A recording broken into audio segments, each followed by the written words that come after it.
up here. Getting set up here now. Let's see what's going on here. Clipboard. Did that work? Yes. All right. Pin that message. And let's see, is this at 8:54? No, it should be streaming right now. Okay, cool. We're good to go. But before we get started,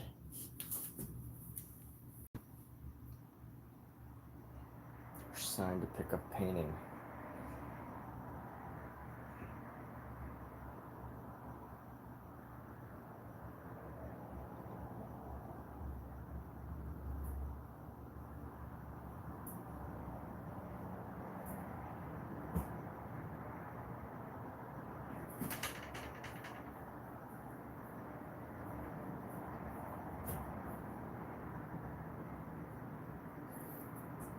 The next painting is calling. All right, Scout. Scout, you're gonna have to put in timeout. Come here. I have to put you in timeout now. So this cat, I got this little cat right here. Why do you keep trying to get out, bud? You spell other kitties or something? You have to close this window.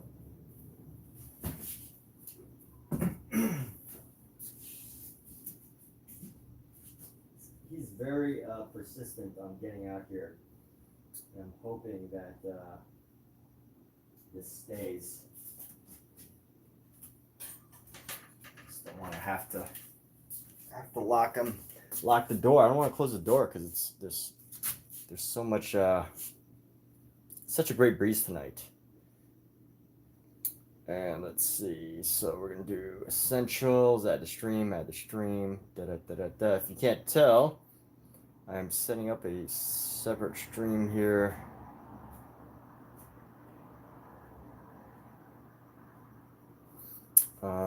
Let's go.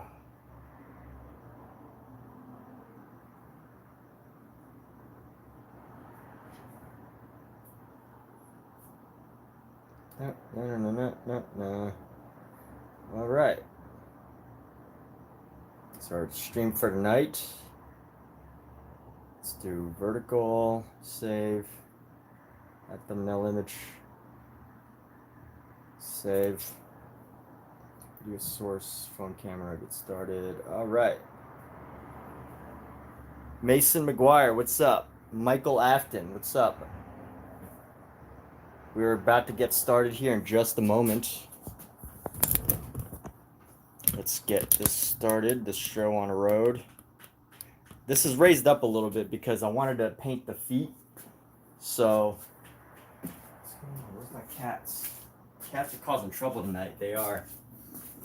Who's got cats? Does anybody else have cats that like to cause trouble? Let's see. This is over here, so we're good to go on this stream. Let's see. Good to go here. Now can I shout out, if I played, I do not recognize that game. Mason, someone wants a shout out for Aiden. Okay. There, mission complete. That was easy, huh? Mission complete, a shout out for Aiden. Friday night live stream, here we go. So we're gonna be working on this painting. That's it. That's my Friday night. We're gonna be going through this painting for a little bit. I don't know how long. We'll be going for a while, and just getting started. You know, always start with some gloves. It's the safety first. It's not even like that harmful, but you know, some of the pigments and oils can probably be bad and get soaked through your skin. So that's not good, right? So we don't want that. Therefore, wear gloves. But also mineral spirits. Mineral spirits can be very bad for your skin. And you don't want mineral spirits all over your skin. So mineral spirits as well. You need to thin your oil paints. And on top of that, oil painting gets very messy because you need to make it you know, you need to modify your oil paints, make it, you need to modify your oil paints to make it work. So, but just spraying some vinegar and citrus peel, orange peel, so my cats don't get too close to my paint stuff. I try to keep them away as much as I can. Usually they like to sit really close. And finally I figured out a recipe that's not harmful. It's just vinegar and orange peel, which is, you know, they don't like the scent of it, so they'll try to avoid it. And this will last like the duration of this painting. And it just kind of like keeps them away from my area, which is great. So, WOF, what's up, dude? WOF, do you feel inspired to paint? What is going on in your world? Do you feel inspired to paint? That's the question. That is the question for the night. So let's go. Let's see. How do we gotta fix some of these hands here, which means I gotta use a slightly smaller brush, fix the hands. And how do we fix the hands? Like, they actually look pretty decent right now. You know, they got the little fingernails right there, but I want to tighten up on the colors. You know, the colors are kind of wonky. There's some wonky coloration there. So let's go for some pink highlights, some blush highlights. This is a fantastic color. I love this color. I use it a lot. But we're gonna go for some pink highlights here, and then let's go right over here. We're gonna go bam, and then come underneath. This finger's a little too long for the baby finger. Probably needs to go a little higher, so we could probably remove. We're gonna take another brush and we're gonna be painting around and modifying space around the hands. So let's take this purple here and we're just gonna go shape this purple, make the finger a little bit chubbier. Because it's a baby finger, right? We got a little baby finger in here. Little chubby little baby fingers.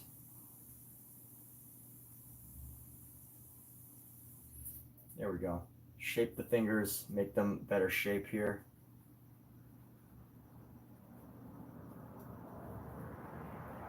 And then, there we go.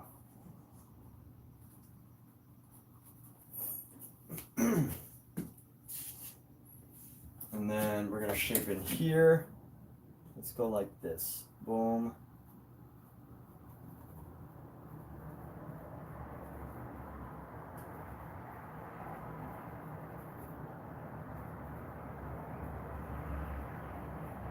And then here we go. So painting into here, just to shape the fingers a little bit, using our purple paint. Currently can't go back from a road trip, just now realized a bit low. We've been sketching and coloring. Awesome. Keep at it. So, you know, this is your sign to get into painting. Maybe your next painting is calling. Maybe your first painting is calling. Maybe your second or third painting is calling. I mean, think about it. What would you rather be doing on a Friday night? Watching TV or making your next masterpiece? Personally, I'd rather be making a masterpiece. Therefore, you know, I spend so much money on paint supplies. Way too much. Like, all a company needs to do is like send me a notification that something's on sale and they've got me. Something's on sale, I'm in. That's it, I'm in. Let's go, let's buy it. So here we go. We're gonna go here and shape this finger a little bit. This finger's gonna round out. We're gonna have a little part of a body in there. And then how can we, you know, make these fingers look a little bit more natural? I want to add some shadows. We're gonna add little bits of shadow, little pink fingers. Let's pinken up these fingers a little bit, like right around here.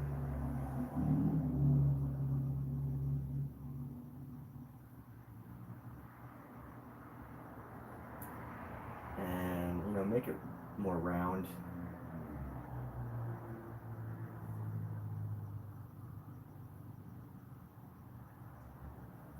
Give it some density there. Actually, you know what? We can also start adding this into the toes here. So maybe, let's see how these toes work. We're gonna add this Oh my gosh, something keeps getting my eye. Let me, I gotta take my gloves off and wipe my eyes out. I'll be right back. I'll be right back. I have to clean my eyes out. There's like paint, something in my eye. Cat hair or something. We'll be right back. In like 45 seconds. Here we go.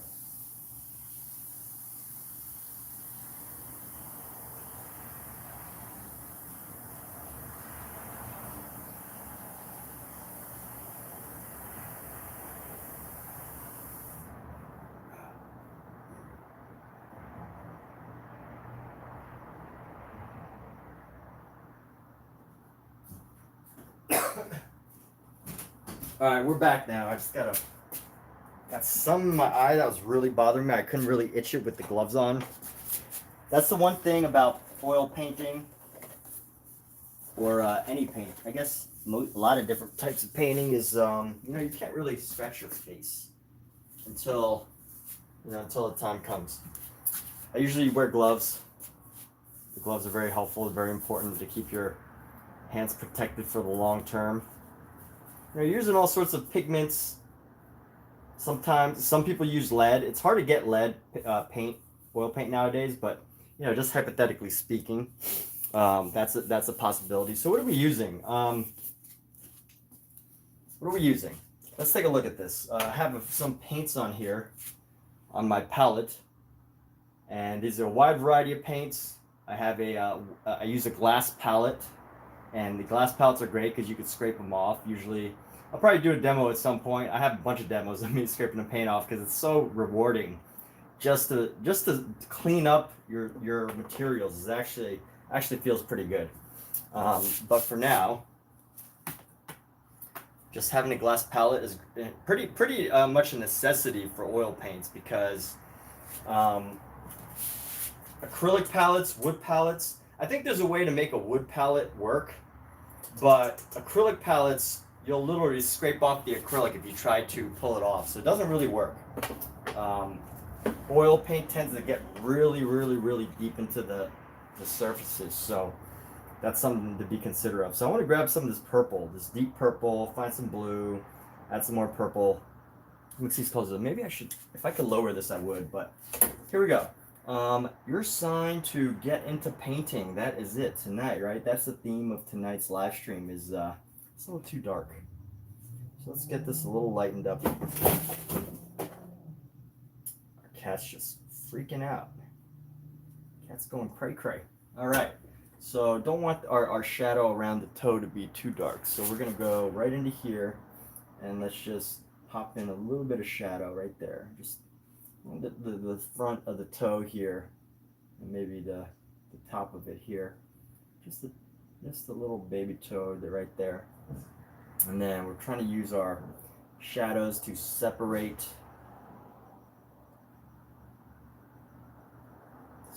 our little baby's toes. So let's see how many toes we got. We got 1, 2, 3, 4. 1, 2, 3, 4, 5. Okay, so right here, I'm gonna have some issues with these toes. We gotta separate, you know, create more definition here for this toe. And then we're gonna create some more definition. Is that right? No, do we have enough toes? We might have too many toes. Let's see, 1, 2, 3, 4, 5. All right, you know what? We can work with these 5. So we got these 5. We're gonna come down. Let's go like this. Add a toe there, and then add a little bit of add the toe here, just to create the separation, and you know, a little bit of a underline for each of these toes. And here we go. We can actually go right here and establish the shape of this toe a bit better.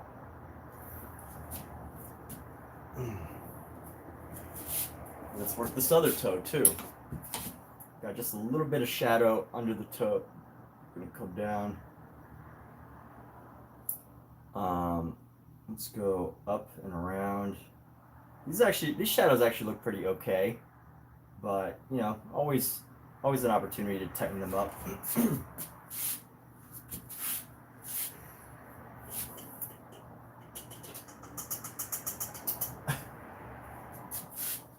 So what's the difference between you know, just like a regular painting I've really spent a lot of time wondering this.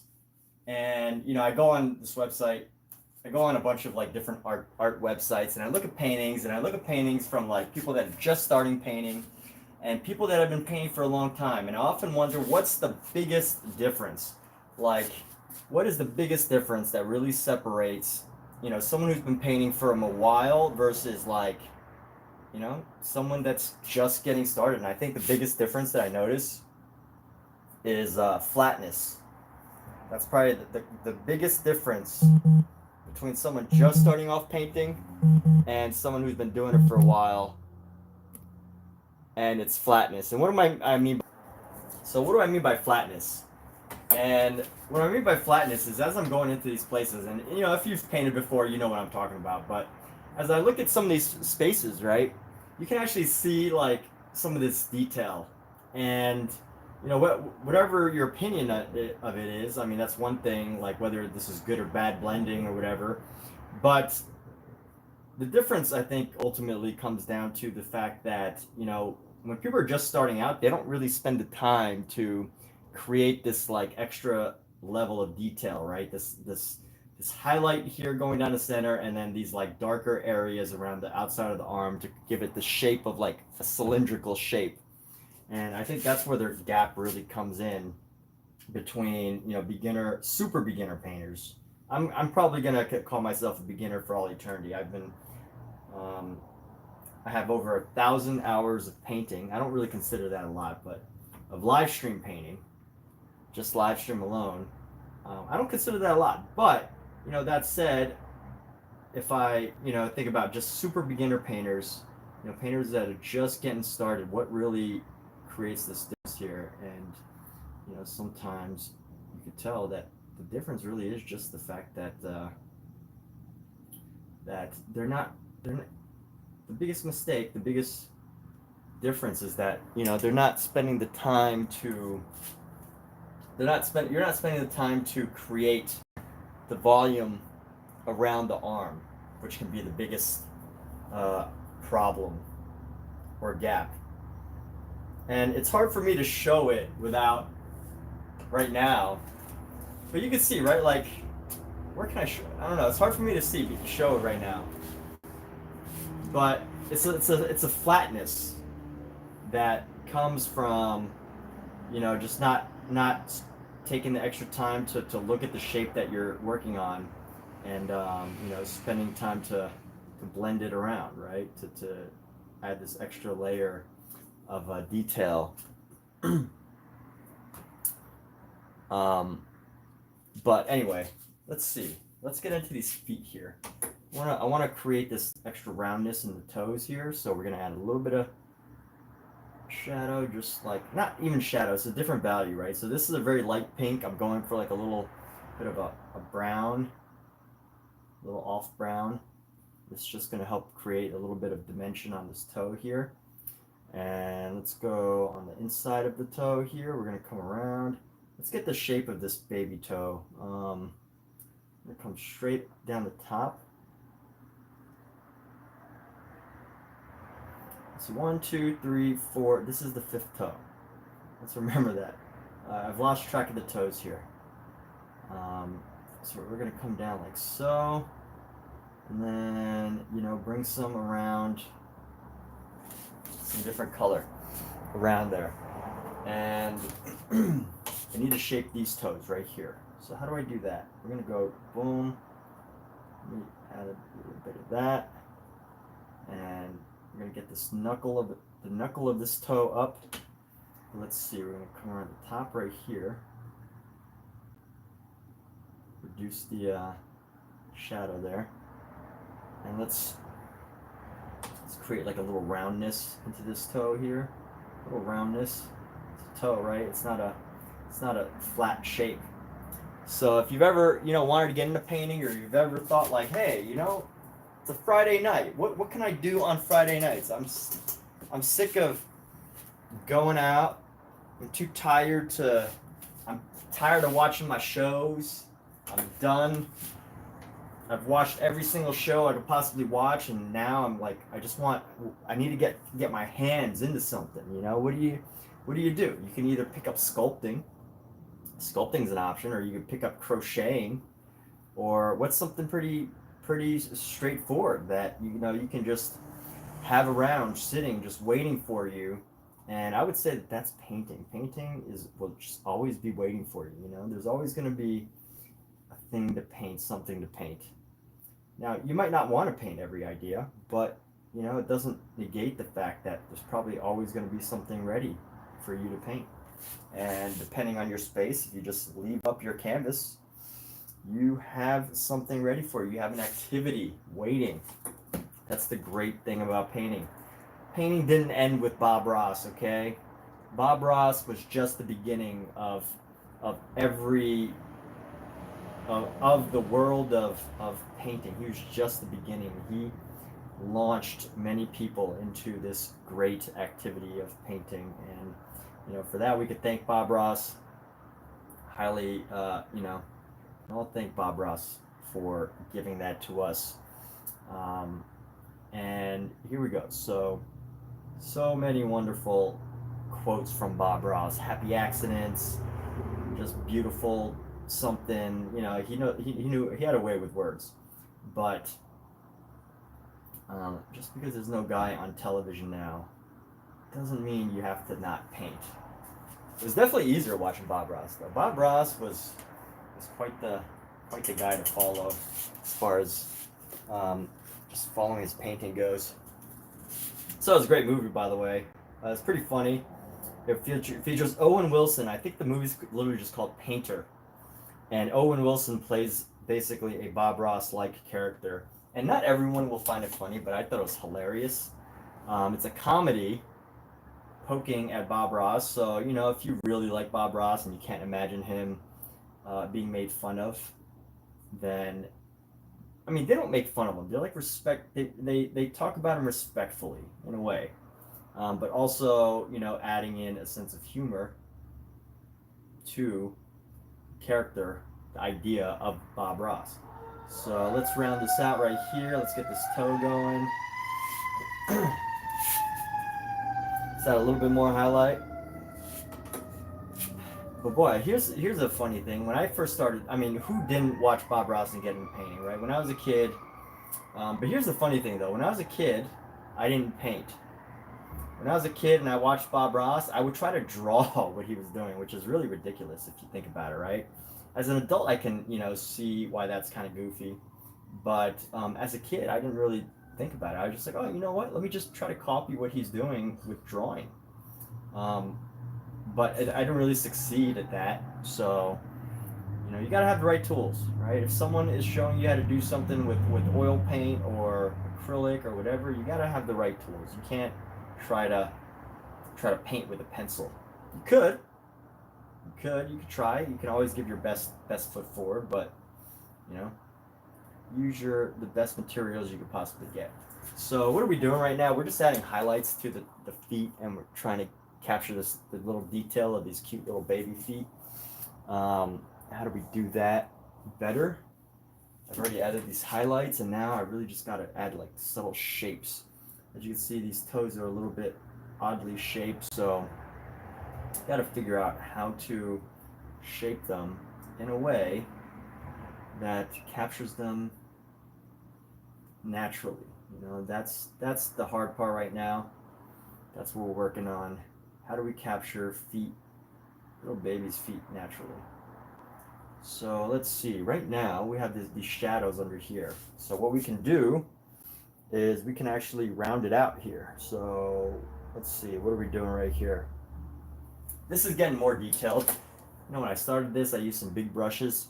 Right now I'm just using some smaller detail brushes that allow me to come down into these little areas and start to create some detail. And that's what we're working with. That's what we're doing. And at some point we will have to figure out how to get the best way of like capturing these feet, but we're working on that right now. So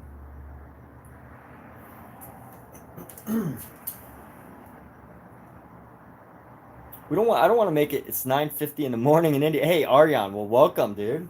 So now that I know that, so yeah, great, 9:50 in the morning in India. Well, welcome. Glad you're able to, yeah, I guess I should stream a little later nowadays, huh? It's summertime, I could stream later. Sometimes it's hard for me to stream this late because like it's usually like getting ready for bed and stuff, but not today. Today is a painting day. I'm gonna be doing a lot of painting this summer.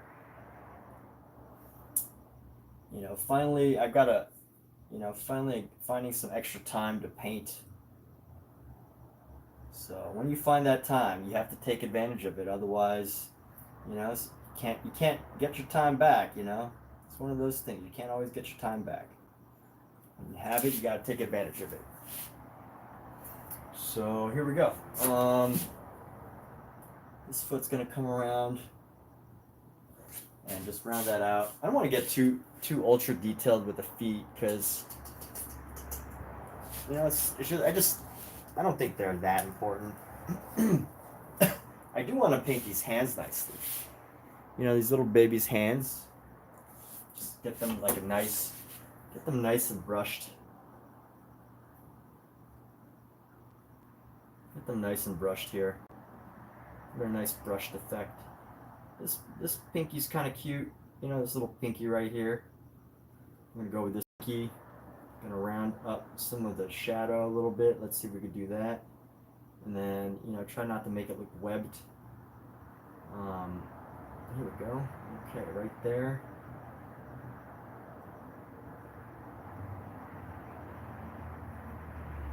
And the wonderful thing about painting is the more time you spend. The one thing about oil paint, so people are usually intimidated by oil paint because of like how long it takes to dry. But here's the thing, like, you want to spend time. You want to spend some extra time. You want to like be able to stop painting, and then like come back to it in a couple days. It might sound nice in some ways to be able to do alla prima and finish like masterpieces in a day, but you know what? You can only do one day paintings so many times before you're like, oh, I want to, let me get an idea, and let me really lean into an idea.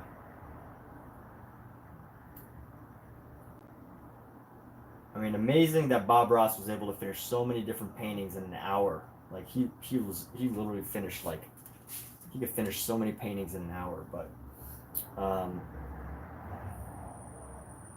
it's one of those things. He's a very talented guy. But he also had a niche. He had his niche. He had his very specific way of painting these amazing masterpieces, and you have to decide for yourself what it is that you wanna work on. So we're going to capture some of this in here. We're going to get the shadow down along the side of the finger.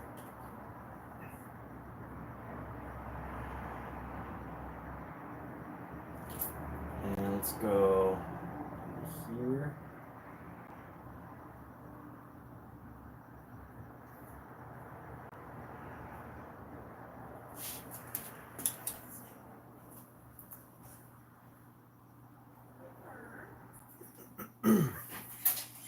All right, looking a little better on this hand. You're still painting? No, I took a little break, and then now I just came back to it like. We're gonna go next door. Huh? Are we gonna go next door? No, they didn't invite us. Yeah. Huh? I reread the note. You're right. That's fine. You hungry again? Are you very hungry? Yeah. Now, how do I figure out these fingernails here? I gotta get these fingernails, little baby fingernails. They're not too descriptive, but just enough to. Pointy baby fingers. Come a long way. Thanks. Thanks. Labyrinth. What'd you say? The labyrinth. Which is Just an oil self-portrait. Hey, awesome, dude. Yeah, I guess if I stream this late, I could capture people in India. People in India get to join my live stream. It's great to connect with people in India all over the world. India, South Africa, Germany, Canada, Mexico. Great to have people from all over joining these live streams. Now, how do I do this? There's some just subtle little transitions here that I need to just be ever so gentle with them. All right, let's see. So just ever so gentle with this one. Here we go.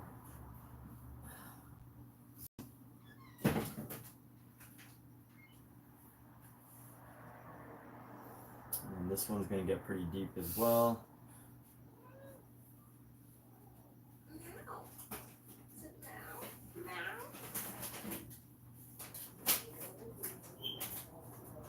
And let's see, we're going to come around the front of this toe. There we go. Add some more shadow around the side here.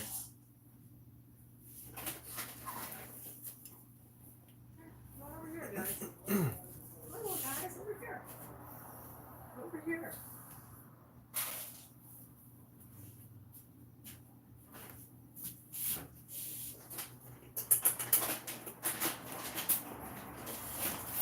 And these toes are looking okay. Not too bad. Let's see about this little section right here. We can kind of blend this over. Blend this over. Let's add some shadow behind the toes onto the surface of the toe here. We're going to work on that.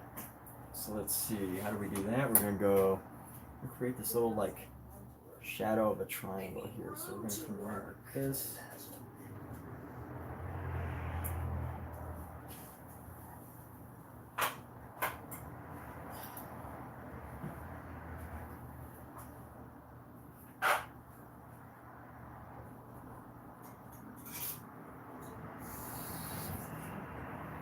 And there we have it. Okay, so we're going to come around.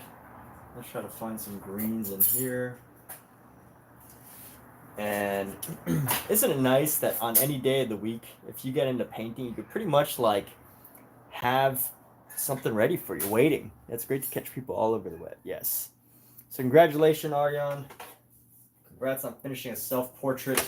It's great to hear you sticking with your most exciting crafts and activities. Move out of the way. It's amazing when you can focus on an activity and just get really good at it, right? Get really good at what you do. That way, you could just get really good at something. The earlier you can get good at something and love it, the better off you are. So here we go. We're gonna go right here onto the lip, the nose right here. Let's go.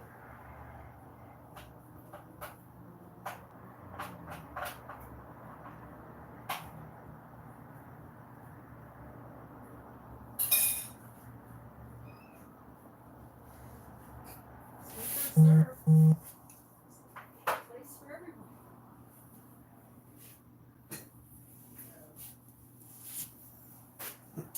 everyone. Let's do a little top of the lip, little top of the lip blue as well.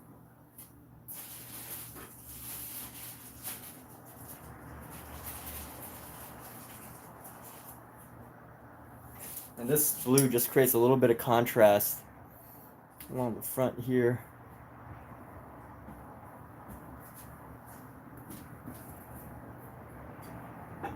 Shut up, Pookie. Pookie, go the other way.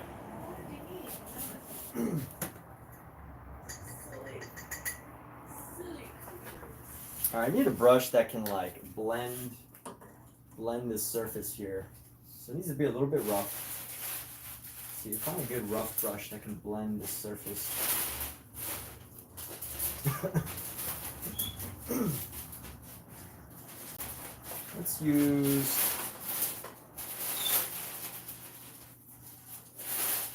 Let's go with a smaller brush. Let's see.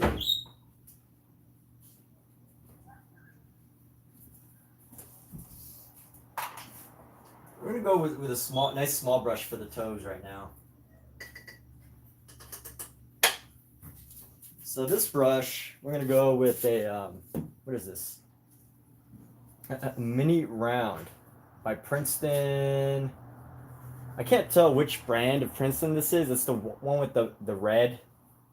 It's the one with the red Princeton brush. I don't know what exactly, but what I need to do is I need to go into this finger and find some highlights in it.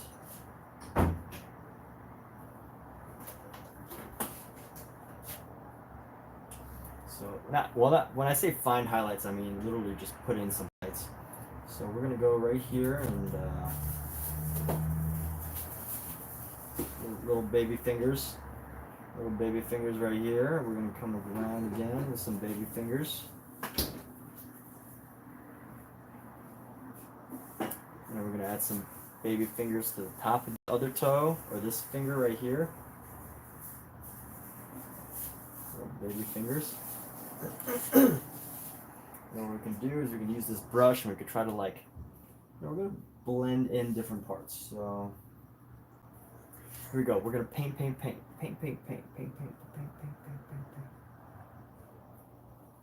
Let's just blend this across the top of the finger here.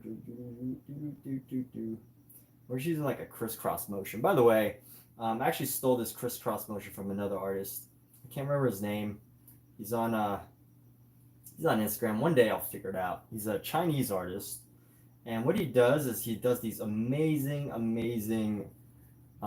paintings that he has an amazing way of capturing flesh. When I say flesh, I mean any type of skin.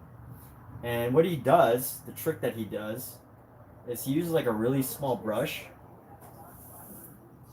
He uses a very small brush, and he kind of just like creates like a crisscross motion. And it's really just does a good job of. This does a great job of like creating like a texture on the surface, and I haven't quite gotten his method down, but I definitely attempt to copy it sometimes, and sometimes it works out, sometimes it doesn't. But at the end of the day, it's all right. So let's go ahead. We're gonna add the highlight again to the tip of the finger right here. Everybody see as I'm painting this little baby finger? Yes, baby finger. And then we're gonna go highlight across the top of this thumb. Highlight in front of this finger right here. Highlight across the top. We're gonna go highlight around here. I'm just concerned that this isn't gonna have the same quality of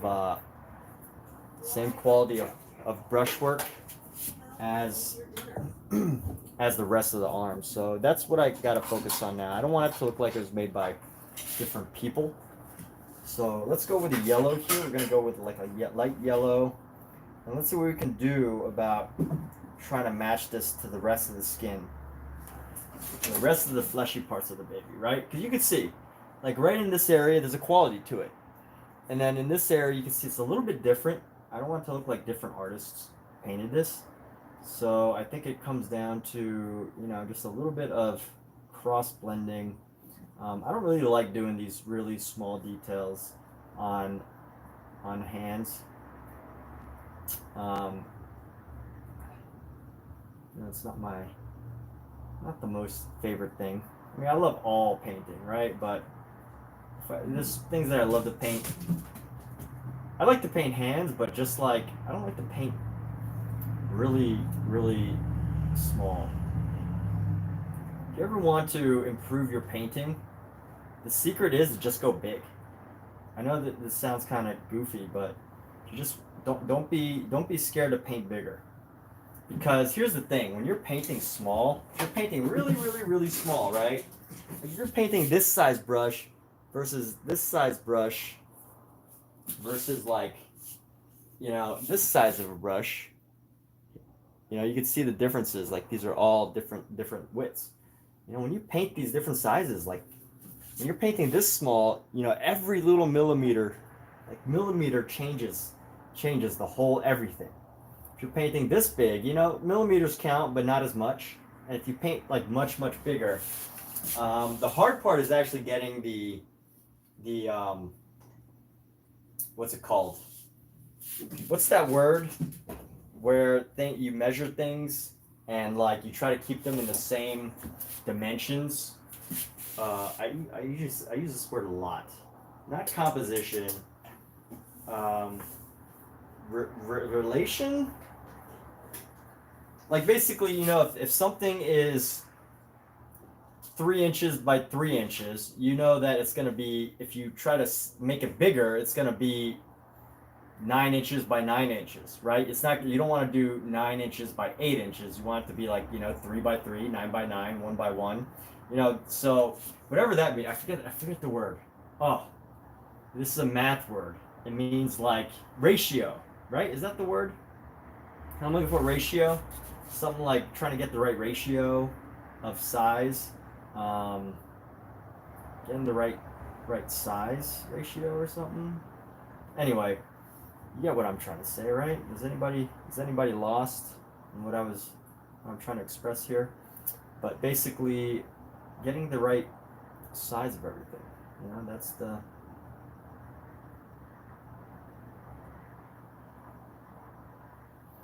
That can be tricky sometimes. So here we go. I think the toes look okay. Maybe want to reduce the shadow in this toe real quick a little bit. Let's get across these fingers. Just give them like a more natural brushed look. And then let's get around into this purple. I really gotta. Let's carve away with this purple here.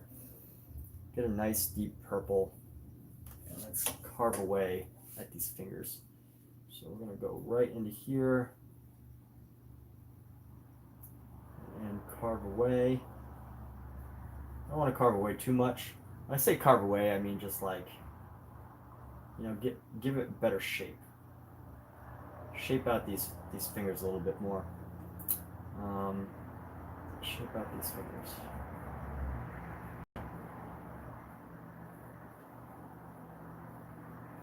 Let's go like right here.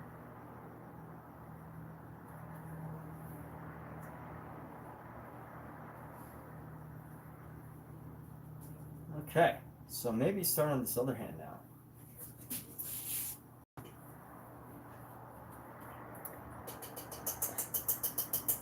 Yeah, I'm not totally happy with how this hand is. Maybe I just need another day to let it sink in, let it dry, and then work it a little bit later.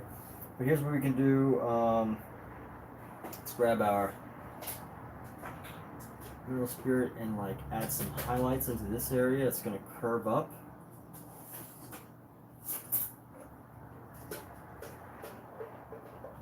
Blend in this section a little bit.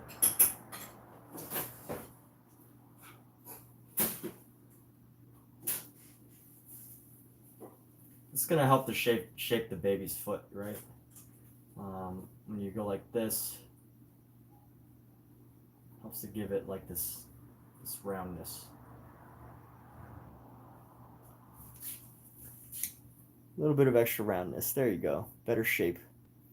This foot's looking okay. I feel like it's a little flat. Maybe let's add a little hints of blue here. Let's play with this blue. So let's talk about some of the paints real quick that I'm using. The blue that I really like here that I've been using is where's it at?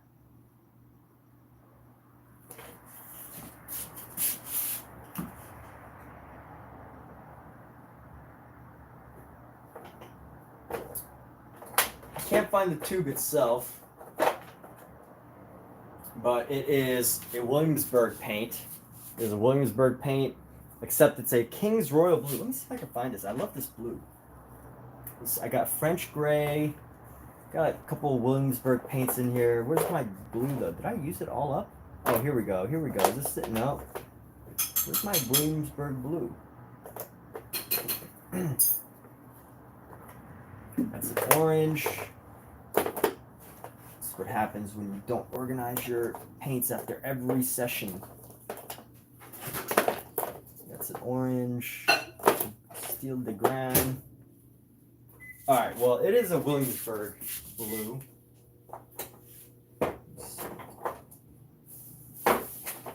Alright, here we go. So this is a beautiful little like Williamsburg King's blue. WOF, when I draw something bigger, you're going to use something bigger with less mistakes because it has more basic and hard to draw a line. Anyone else doing something artistic? When you watch other artists, it can't just be me. You don't copy their work, make your own, but just... Anyway. Yeah, that's awesome, WF. You have no clue. Yeah, exactly. But this is Series 3, Royal Blue, King's Royal Blue by Williamsburg. Absolutely beautiful, beautiful blue. And one thing that I like about Williamsburg is it actually, Williamsburg paints, I feel like they last a little longer. Like if I can leave my Williamsburg paint in my palette for like a week or two, and it'll still be wet. Now, you know, I can't vouch for every single tube being like that, but from my experience, the Williamsburg paints tend to survive a little longer for those longer paint sessions. But it's a great color to mix with to just like create a contrasting highlight for this painting, or so I found for this piece. You know, it's nice that I can use the blue on the eyes, right? Like these are all blues, not whites, and these blues help to create just this extra level of extra dimension of color that helps to capture what we're looking for. So let's go ahead and use this, and we're gonna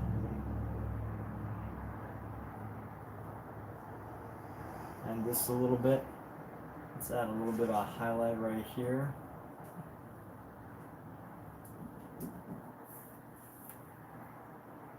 Little tips of highlight along the top of the toe.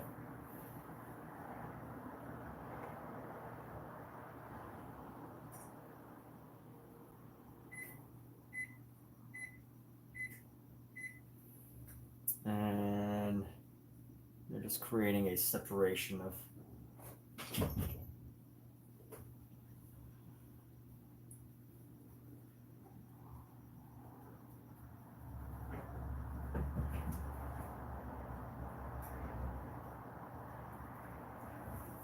I love the idea of, like, you know, adding a variety of colors to capture what's going on. Not just using the same old, you know, not just using whatever color I see, but, you know, actually adding in different colors to create different details, you know? Combination of that mixing of the cool and the warm. Yo, Michael A, what's up, dude?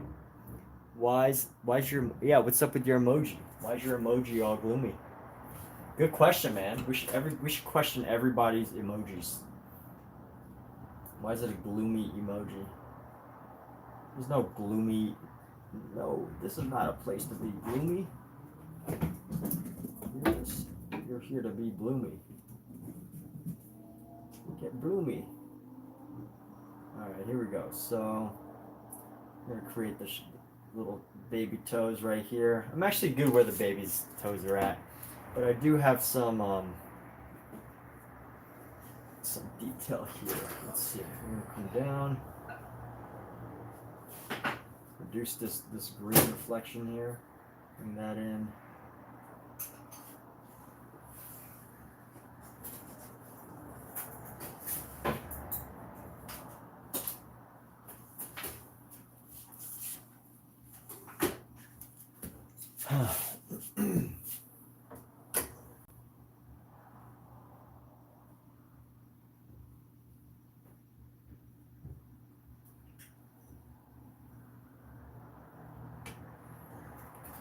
Let's bring in a little bit of our yellow and kind of reduce the overall tonality of this area.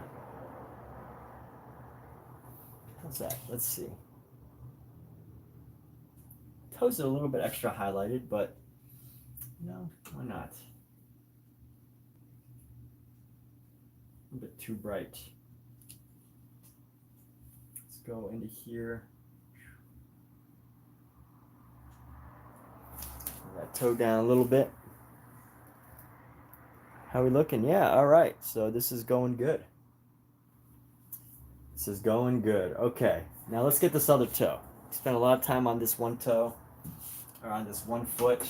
With this other toe, we could get some good details going. So let's start with our like a yellow ochre. We're gonna start around the outside of it. Start around the outside of it. I think we can, work our way towards the center of each toe and create like an extra layer. Let's see.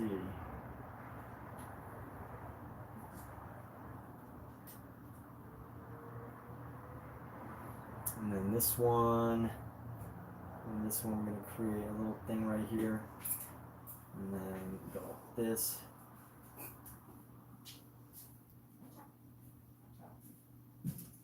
That. And then we're going to come right here, add a little bit of a toe. Add a toe like this. Little toe. And then let's add a highlight on this other toe. So just building up these little highlights, reducing the gaps in between. And honestly, I think we are onto something. We're on to excellence. But here we go. Let's see. So this toe is going to be right next to this one. Get the shape. It's like, toes are interesting shapes, right? I'm going to have this go up and around. And this other toe is going to be carved right into here. And this other toe also has like a little heart shape type thing. And then the biggest gap is definitely going to be between this toe and the other one. But we got to give this toe a bit more depth, more size here.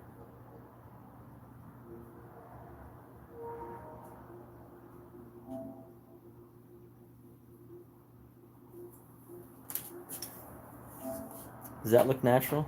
Yeah, it looks pretty natural. This toe kind of goes up. All right, okay. Let's see how we can tighten this up even further. So we're going to tighten this up even more.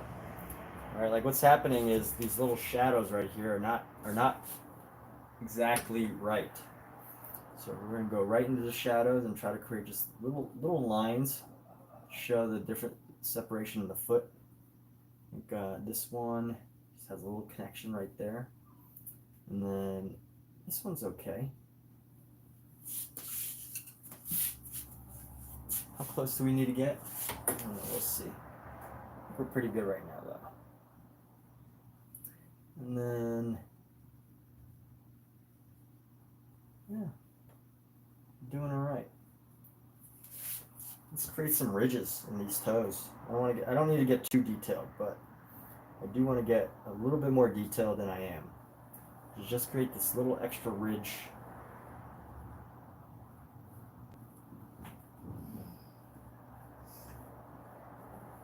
This extra little ridge creates a little baby fold, little fold in the toe.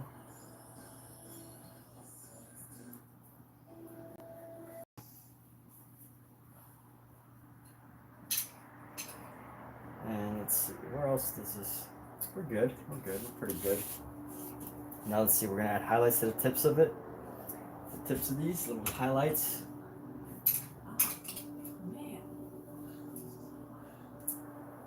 And little baby highlights.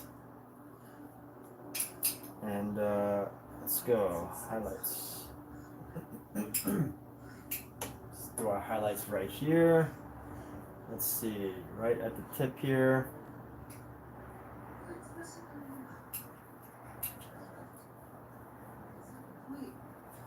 And then let's see, there's a highlight, boom. Another highlight coming right across the top there, around that toe.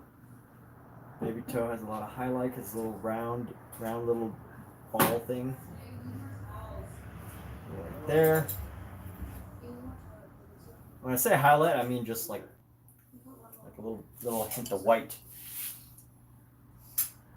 And here we go. So I think we're in a good spot right now. Let's see, we got a little bit right here, actually. Yeah, there we go. And then we're going to go across the top of this toe right here. Let's see. Hey, you guys. A little more subtle details. Okay. We'll come right around here.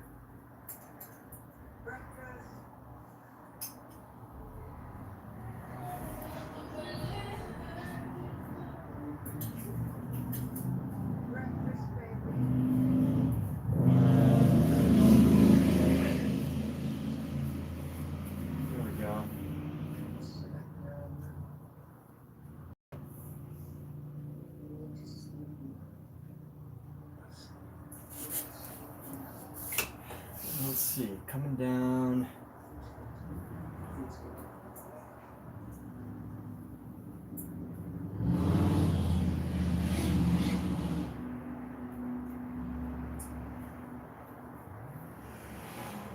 Let's go like this.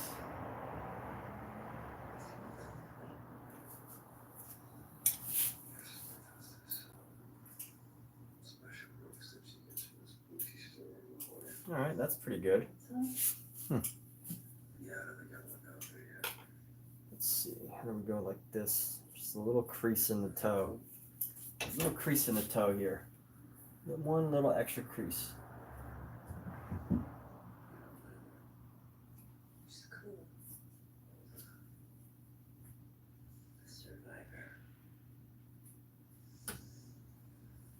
Maybe something for a little bit of shadow.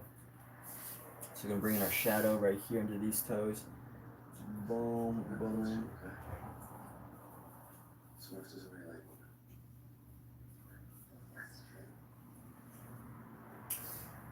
Curve up and around like that.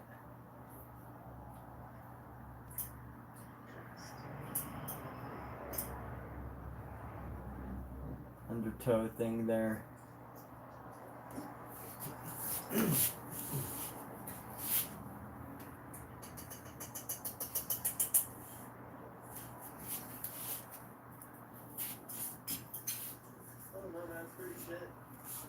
Let's see what we can do about this. So, need to round out this area right around this foot right here. Let's go like this.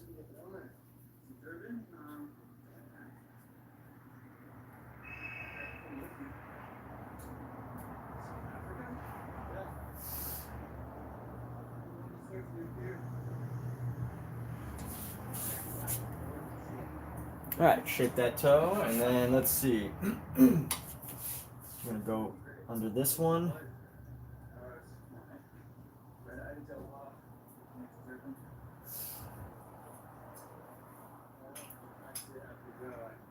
Let's see.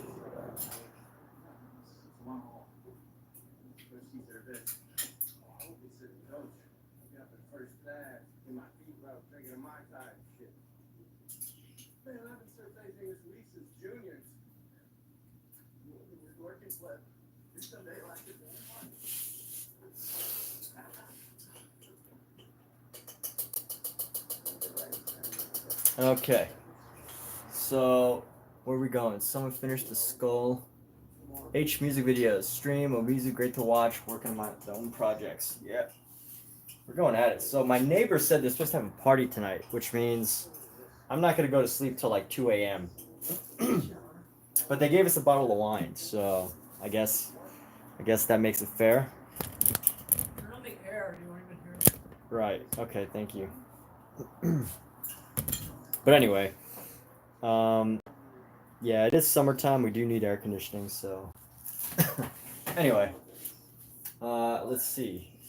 You know what I could do is I could add some highlights of blue around the eye. Highlights of blue, just bloop bloop, and bloop bloop.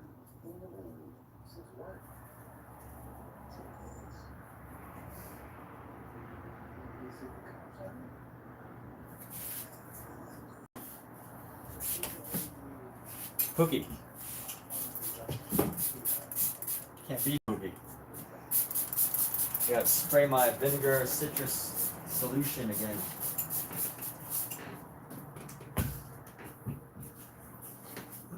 So here we go. What are we doing with this? Right. This blue is going to help us in the eye. So I want to add a little bit into the eye. A little bit more white into the eye. Let's add some white highlight here. Hey, what's up? I like this blue.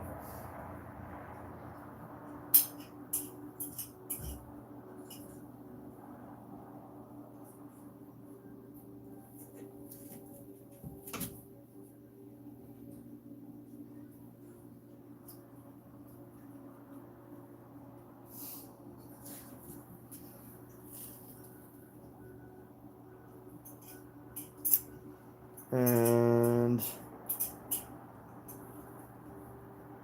all right. I feel like I could make some of these like separate these parts darker, but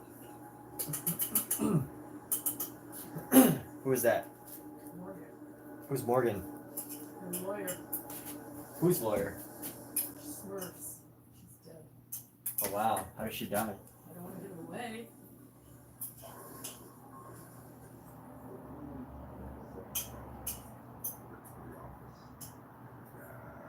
So really just trying to figure out how do I, this part is very important.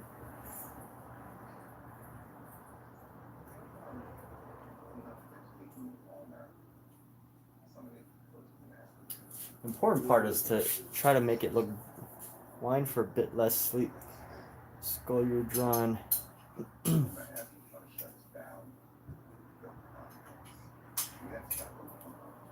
we go. Let's see what we can do about adding a more of a variety of color to this, to these hands here. Let's do that. Now right now these hands are kind of dull because you see all the color here. You see some reds and pinks here, but the hands are just like kind of white and brown, and that's just not how we did this painting. So the only way to fix that is you really just gotta go in and add some colors, add some color into the hand, and then make it work.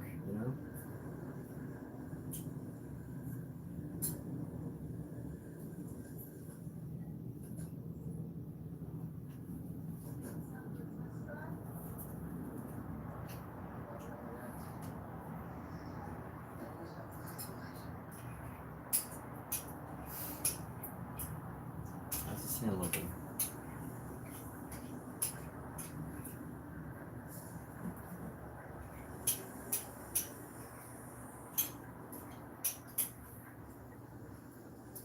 Grab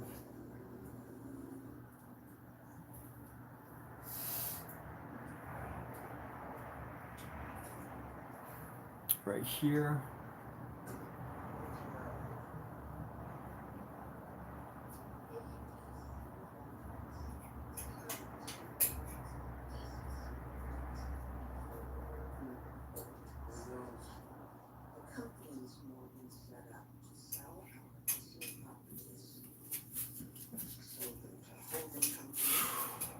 That's cool. I can stick this like that. I don't think it'll work. Oh, no. That'll just bend everything. Yeah, I don't want to do that, but how do you get this hand just right? Because it was easy to do the arms, but these the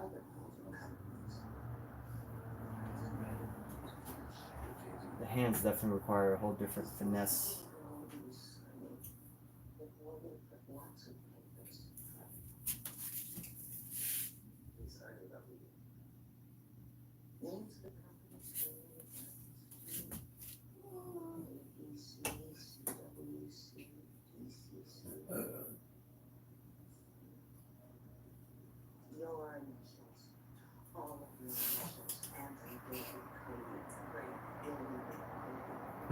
Hands look flat, but I'll probably just have to work on it tomorrow. We're gonna be working on this continued. It's a continued project. So let's add some pink into the rest of the fingers here. I'm definitely not so talented that I could get these on their first try. I definitely need a couple layers. at least a couple layers. But let's go like this.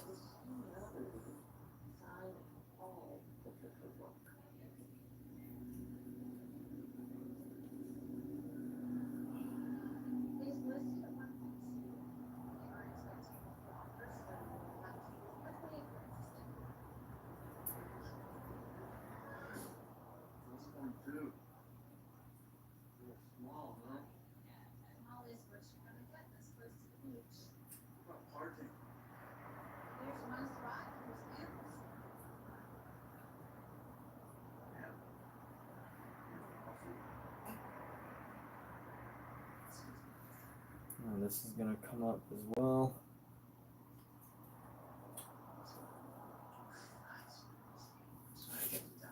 Now let's bring some highlights along the inside of them.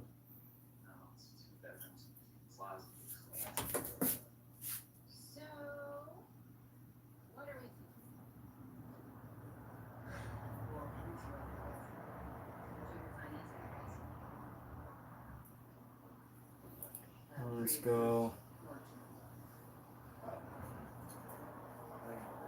Put that in. So just taking some color around.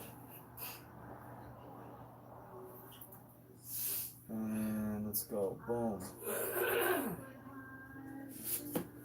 I guess it really comes down to how detailed do I really want to get with this. It's just like, you know, you put so much effort into all the other things, you really can't kind of like skip out once you get to something that you don't want to work on. So that's my dilemma right now, you know, what exactly do I want to do? Making these choices along the fingers. Maybe I just keep it really loose, I don't know.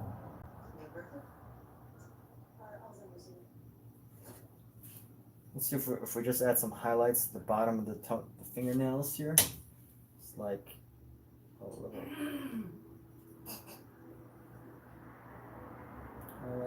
highlight there.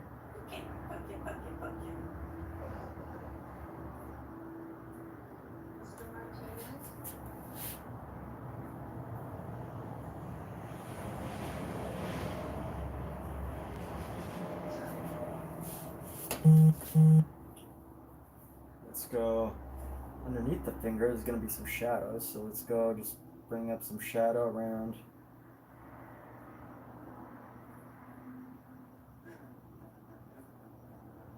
Some shadow under there.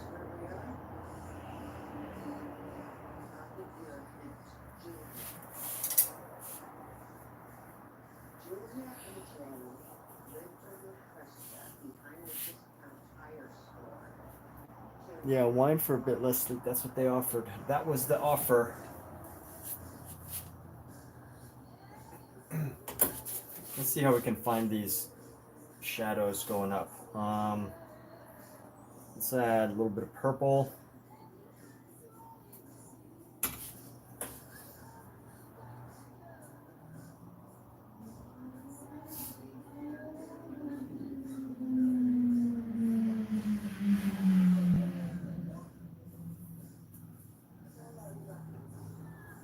No, maybe I can be a little bit more.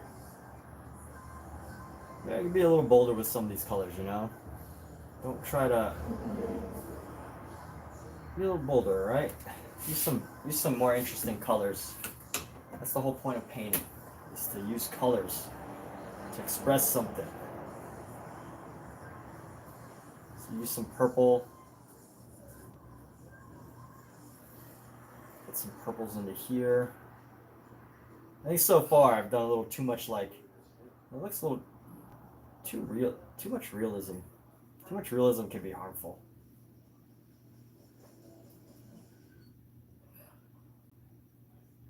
You know, where's the self-expression, right? How do I find...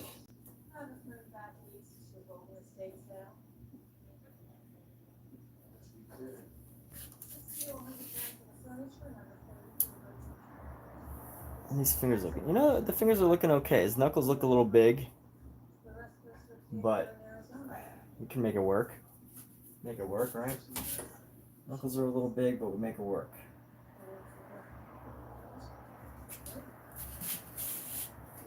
All right, so maybe we should paint in fabric now. Let's do some fabric.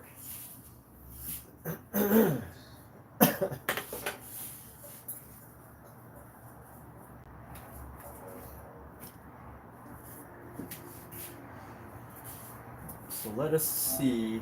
I have no idea how I'm gonna tackle this fabric because there's like there's patterns on this fabric. I don't know how I'm gonna do this, and I don't really want to do it, but I will.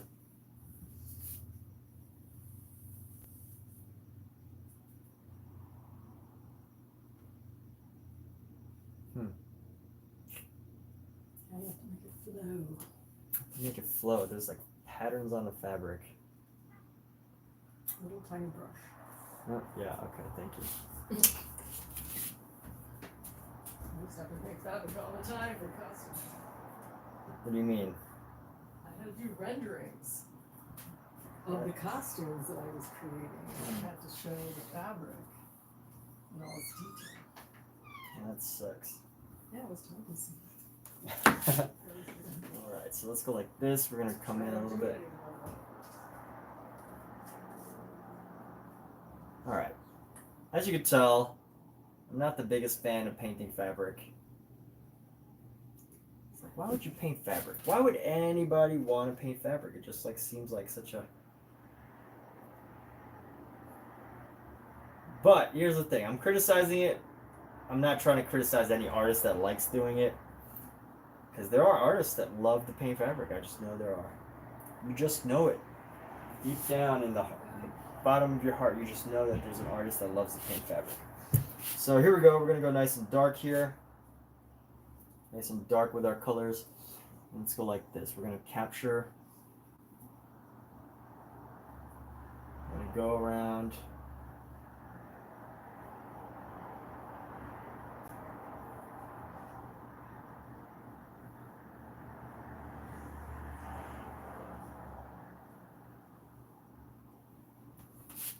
And there we go. All right.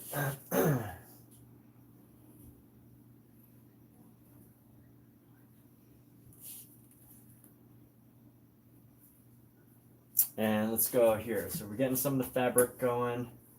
You know, we got the shadow. What else do we need? There's a lot of shadow like coming around. So let's go like right here.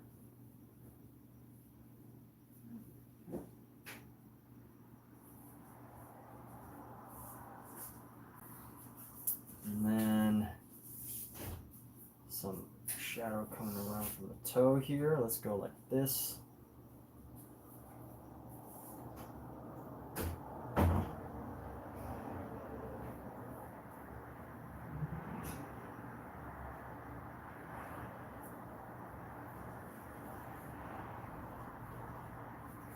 Let's try to find our green.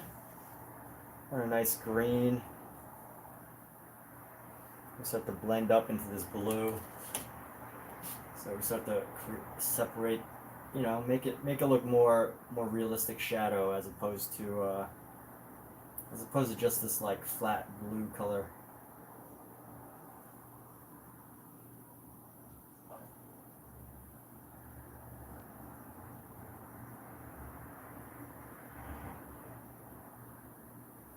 Let's grab this color here, blue.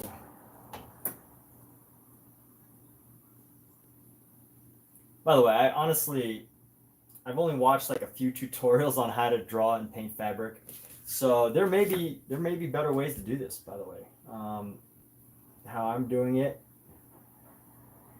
is not very methodical, and you know, I think there's probably some artists out there that may be cringing at the way that I'm doing this, but I am just figuring it out.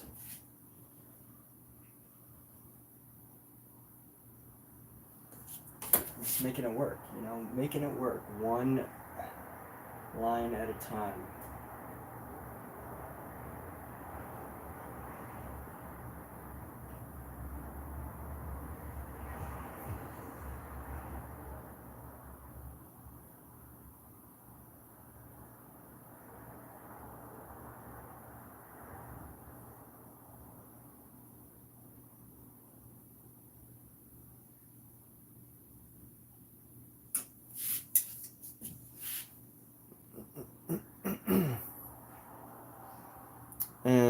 here we go. So what can we do? As long as I get some of the folds, if I get just some of the folds, and you know, some of the really important folds, I think we could get, you know, some good traction here. So, you know, I definitely want this to be, you know, the area where the knot kind of comes together. And then let's see, another important area. The knot comes together, and we're just gonna call this the knot. So we're gonna come around here, draw a little knot area. I'm making this up, by the way. I know, like, there may be someone who does really good fabric, and is like, this is not the way to do it. You know, you should have it planned out ahead of time. You should, you know exactly what you're gonna be painting. It should be sketched out, so that you know this is the exact placement of everything. But that's not what I did. So this is what we're doing now. And if you want fabric painting technique, I don't have that, but here we go. So the goal, the way I'm working this is my angle, and I'm happy to share right now, is really just adding these the sketch lines here. And the idea, if it works, which I hope it will, is that I'm going to paint on top of these lines, and hopefully it's going to create the dimension that I'm looking for. That's the goal. That's the idea. I'm going to get the dimension I'm looking for by painting on top of it with some brushy colors. And I don't know if we're gonna do that tonight, or whether I need to wait a night because it's still wet. Sometimes it might be better if we wait, but you know, we'll see. I have neighbors that are having a party tonight. They said they wouldn't go too late, but it's one of those things where sometimes they're loud. But they offered us a bottle of wine, so can't really turn them out now, huh? Well, we can't really reject the offer. Anyway, let's go. Neighbors are actually I think my neighbors are YouTubers. I don't know what their channel is, but they do something. They have some interesting channel. I've never asked. Well, actually, I did talk to them one time about it, but here we go. I'm gonna add some shadow along the bottom of this piece right here.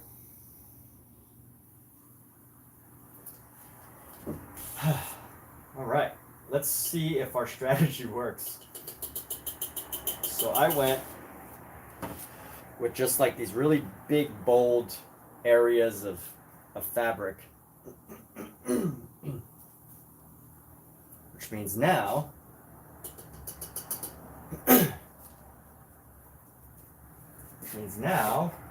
I'm going to go grab a thicker brush here.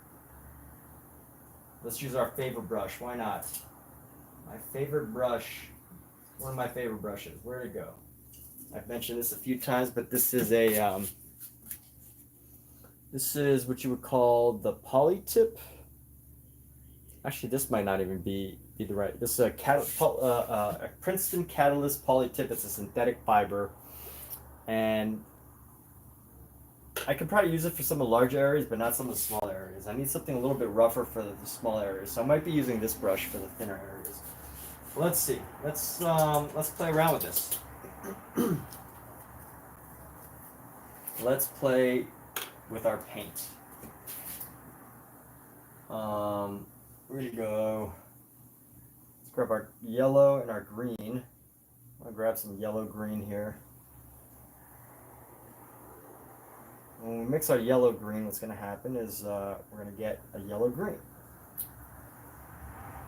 But ideally, once we go over the blue, once we go over some of the blue areas, hopefully it creates like a, the idea is that it will create like a,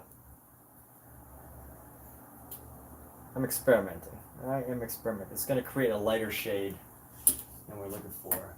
We'll figure it out. Let's see. I don't know. It's a bit big for our our blue, but let's see what happens when we come in here. No, that's really shiny.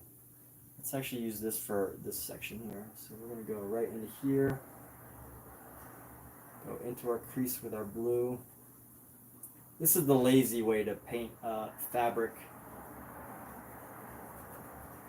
by not actually, you know, spending tremendous amounts of detail into every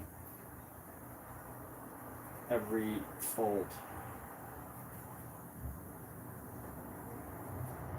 In theory, I'm thinking, you know, if I paint over this, it's just going to create this illusion that, you know, these folds are there.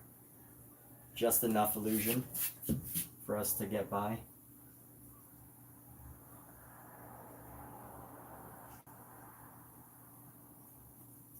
There we go, just coming down here. I'm going to get, you know, expressive with it. Let's see.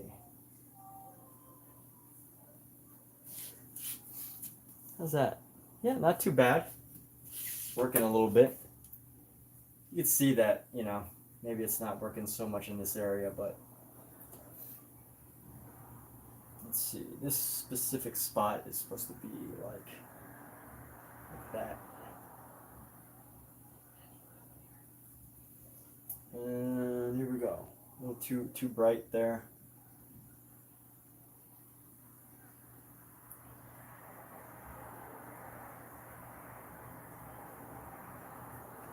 Let's get these knots.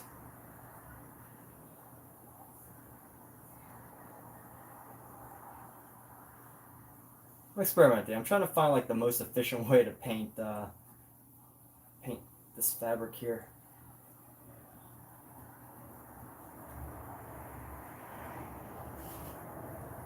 I guess the most efficient way would be to copy and transfer, like trace the exact fold areas and paint over them. What? The shower is stuck. It won't turn off.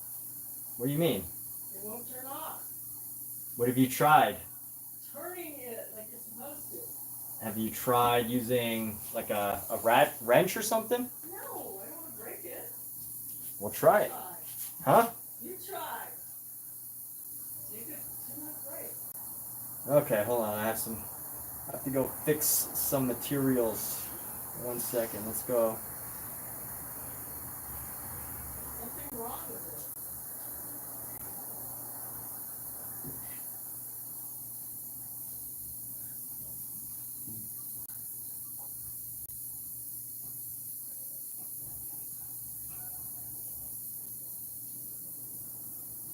Stuck or something.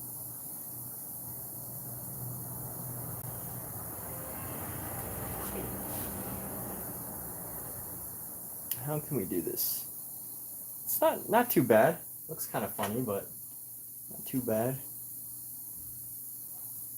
All right, hold on. Let me check this shower. Can you try to hammer? Great. Hammers solve everything. If you break it and everything. Okay, so just do it gently. Hammer gently.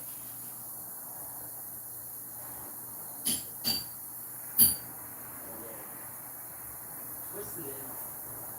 Twisted it. You pulled it out. That's why. Turn it on. What is it, righty tighty? You gotta turn it to the left. Just making it hotter. It makes it hotter. You sure? Yes! You can see when the water gets hot. No, this is as far as it'll turn. But that's when it's supposed to shut off. I think it goes the other way. It's hot. Really hot. It's gonna get hot.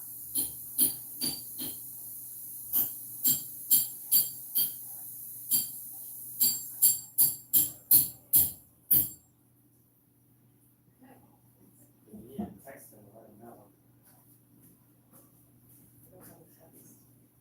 Whatever.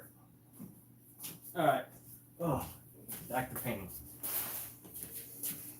How should we tackle these? Doesn't look too bad. Doesn't look too bad. It's not perfect, but it's not horrible.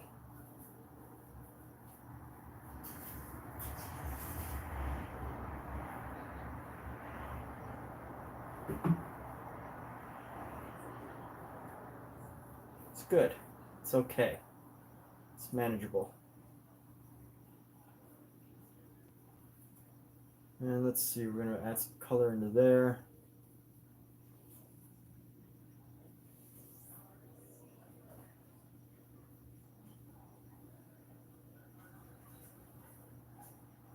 Actually, this should have came right there. Let's see. Let's add some yellow. Let's bring in some yellow here. We're gonna literally just grab our yellow. Try to find our yellow here. And just go right into here.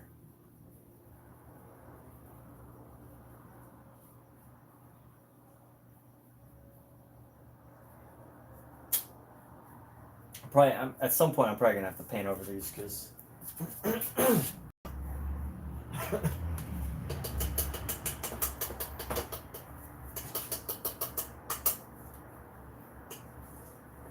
I mean, tomorrow's Saturday, so I'm not too concerned about sleep. But all right, so what I just did, I just dipped my brush in mineral spirits. I wanted to clean off the brush. So you use mineral spirits. Mineral spirits basically reverses the effect of the cohesion of the oil on your brush. And by doing so, it thins it out. Therefore, you have stuff to work with. You can work with it. Let me see what I could do about this. How do we do this? So we would go, let's grab this green and let's see about making some thin lines here. Make some thin lines between each of these curves here.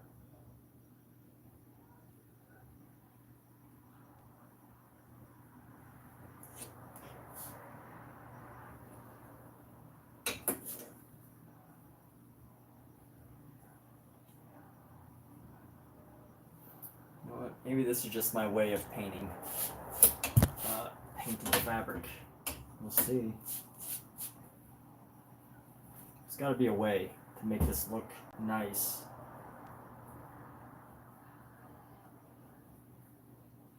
It does look okay. Just what are we going for here? I think.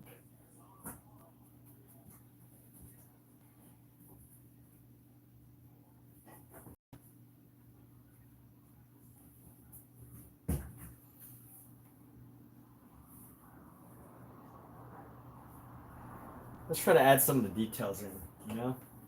Let's see, so these are some of the details. We're gonna go a white across, and then a little white right here, and then just like little white arrows right across, another white arrow coming across there. It's a pattern. So we're gonna build in our pattern.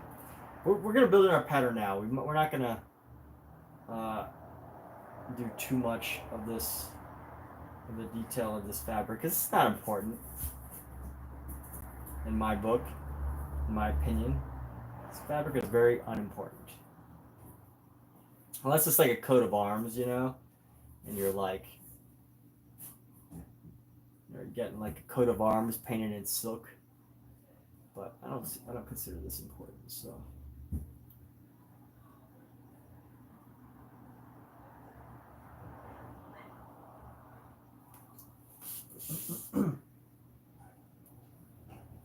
So let's just paint this fabric, give it some details, give it just enough detail, right? Like, give it just enough detail that people will be like, oh, that's cool. Look at all the detail that was put in. We're just gonna go ahead and just like paint this across, you know, just paint that across. Paint a fold right here, another fold right there. Get some little folds right there. Some other little folds right here, and we're starting to get some detail, right? It's starting to kind of look like a fabric, a detailed fabric.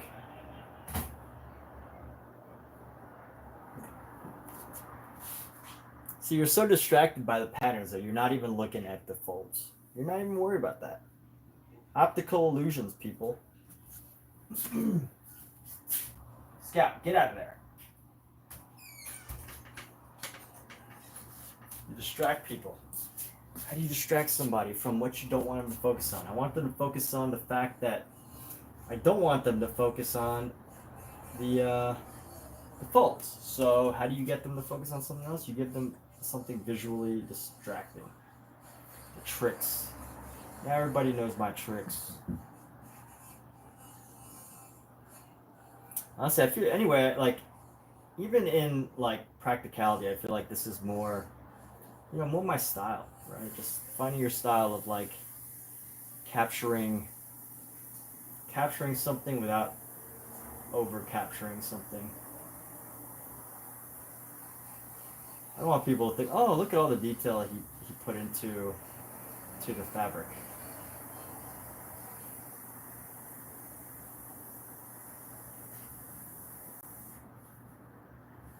It's not important to me. Might be important to some people. There are some really amazing artists that are really good at painting fabric, and that's their thing.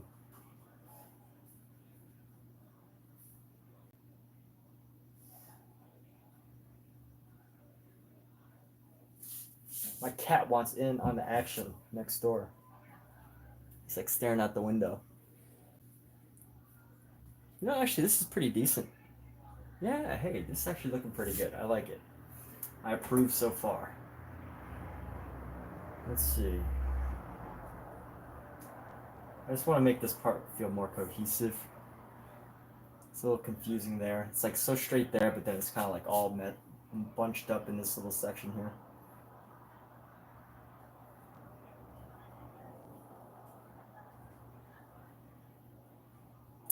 Let's go like this. Add some detail there. There we go. All right, there's some good details. Just enough details to capture their attention, people's attention. And here we go. Right, that's looking all right. It looks like a pattern. We pass. And let's go like this.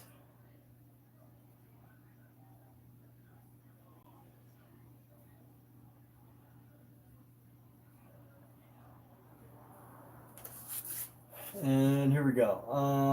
How about here? We're gonna go around. She doesn't have the same pattern, but might as well be, right? Doesn't have the same pattern. Honestly, we could probably mess with this pattern a little bit. We just go cut straight across. And this is just a diagonal pattern, so this nice little diagonal pattern. Create some waves just to make it look like there's just some rotational.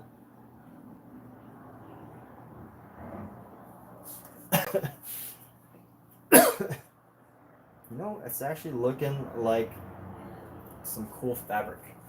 And I'm using a really thick brush for this. The lines are actually like pencil thin, but we're not going to go through all that. We won't go through all that detail.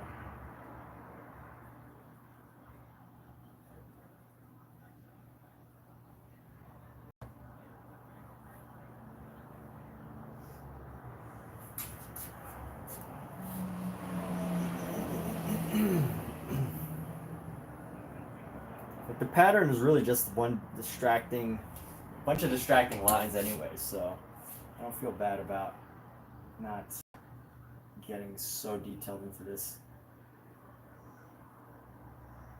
Now, there's an artist that I know that would be totally like be into painting these details. Omizu Paints. Anybody ever checks him out on YouTube or whatever? Well, actually, no, I don't know if he would be down to paint fabric details, but he is such a detailed artist.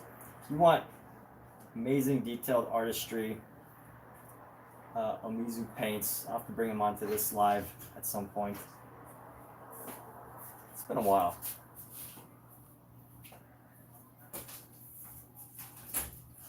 What a detail. If you've liked detailed art, Omizu is the way to go.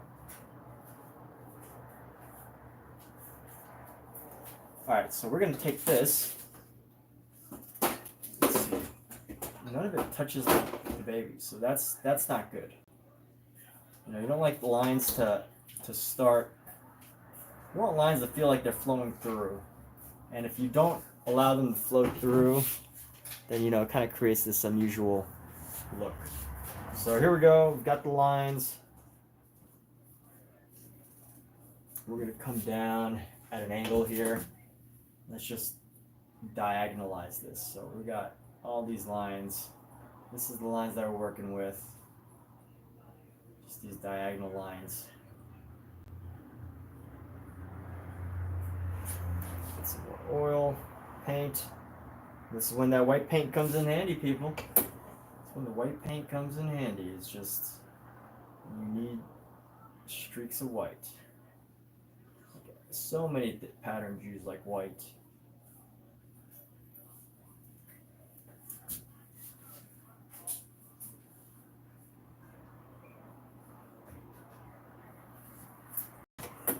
These lines are so so different that you don't even have time to your mind doesn't even have time to like figure whether I did it accurately or not, That's what I'm hoping. Why am I so candid about my painting methods? If you're watching from Amazon, this might be a new format for you, but I decided that I wanted to make this part of my format, my candor as far as, some of my decisions. I don't say everything, but I say a lot of things, sometimes a little too much. And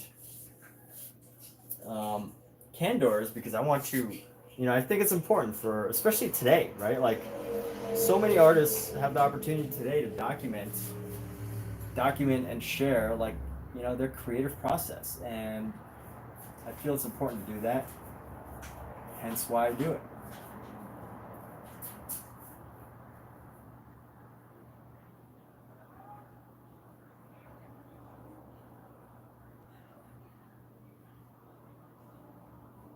Just creating these little dots in the center, these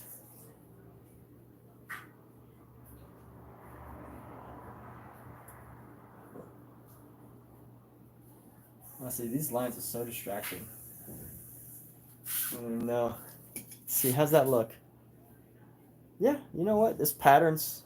There's a shape to it. I don't know. I think it works.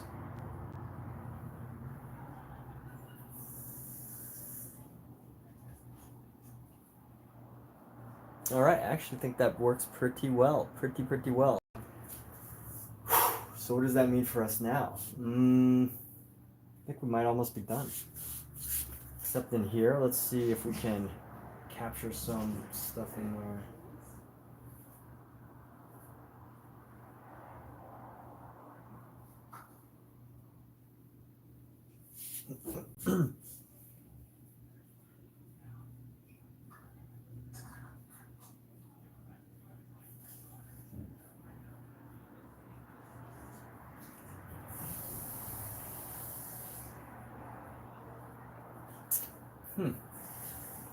Oh yes, the ear.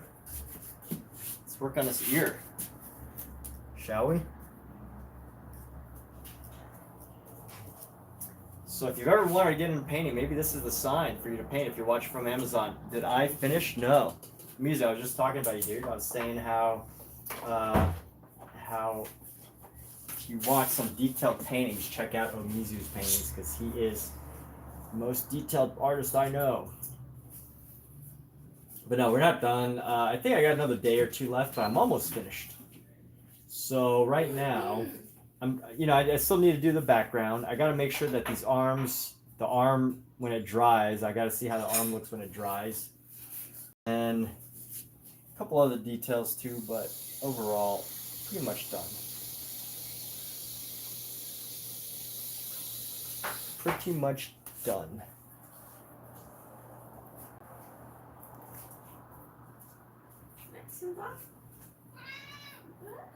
What did he say? What is he saying? He's saying, yeah, but I don't remember. It's like, that's what the cat said. Cat said, let's blend this up a little bit. We need to add a little bit of our yellow ochre into this.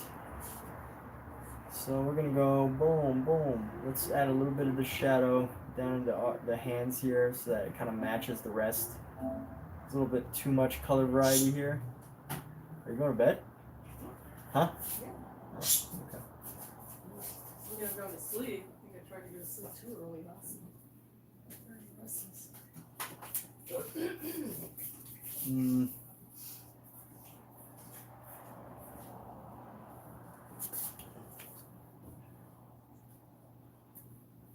Let's see, how much more? What else can I do tonight?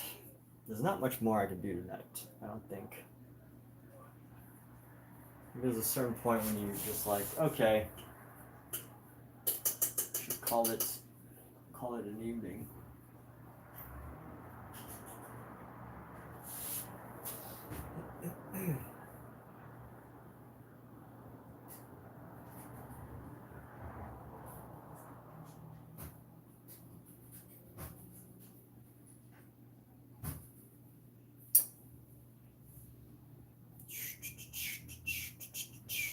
Okay.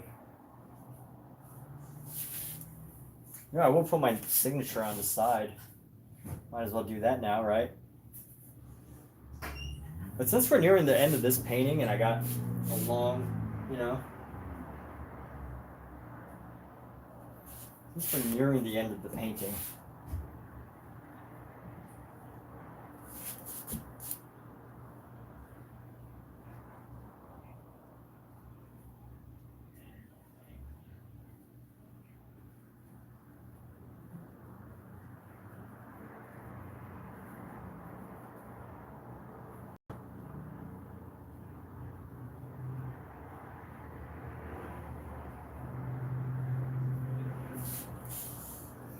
I got a little signature at the bottom.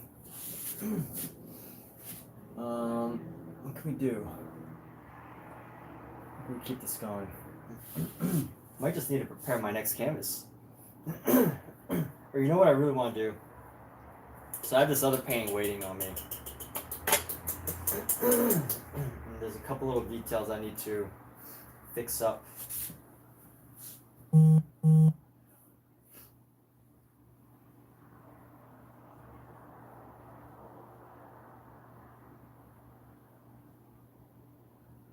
You know what? I could just leave it at that. Oh. What should I do? So much to do. Oof. Let me prepare another canvas. So I don't know what my next painting is going to be, but we're going to start getting it ready. Maybe it will be another portrait. It probably will be another portrait. I feel in portrait mode. Can't stop painting. So I've got my US Art Supply canvas ready.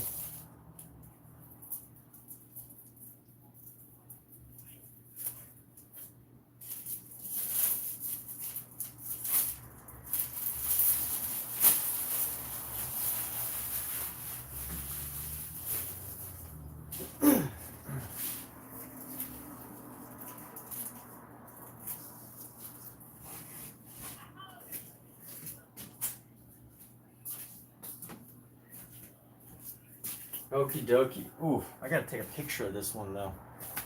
How do I take a quick picture? You know what? I'm gonna take a quick photo of this. Uno momento. Actually, you know what? Let me just. How do I do a screenshot? Can I do a screenshot? No, I might just have to pop this off and do a quick photo. All right, is everybody still with me?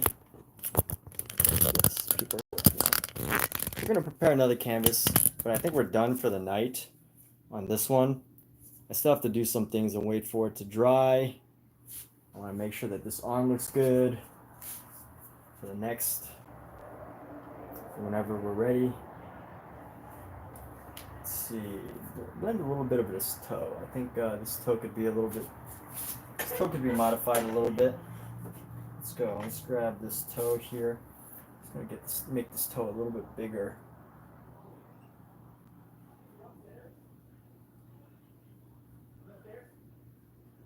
And here we go.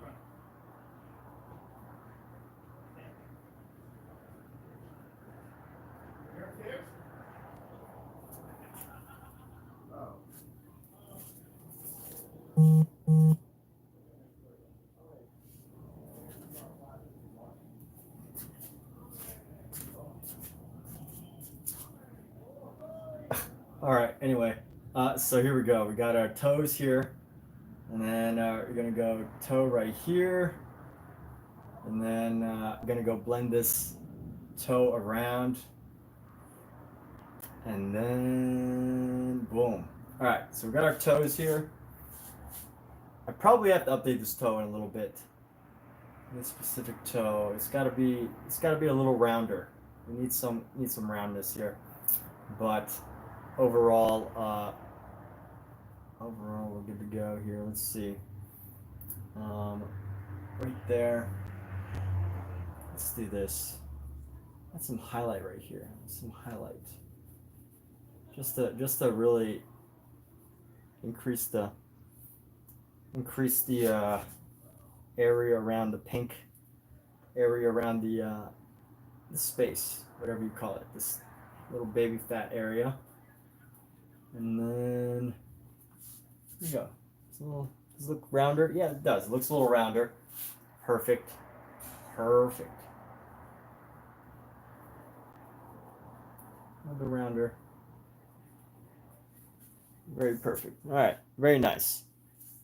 So let's prepare another canvas. So that when I know I need to prepare another canvas is this painting starting to, actually let me lower this. We'll lower this down quite a bit, right there. That's a good spot, right? Whose food is that? What do you mean food? You see food? Whose foot is that? Oh, it's the imaginary person's foot. All right, so let's see. We're gonna go bring this down. I'm gonna go put this up somewhere. Okay.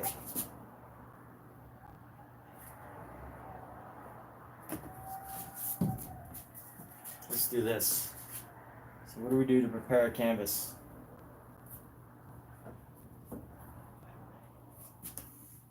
I'm gonna go like this.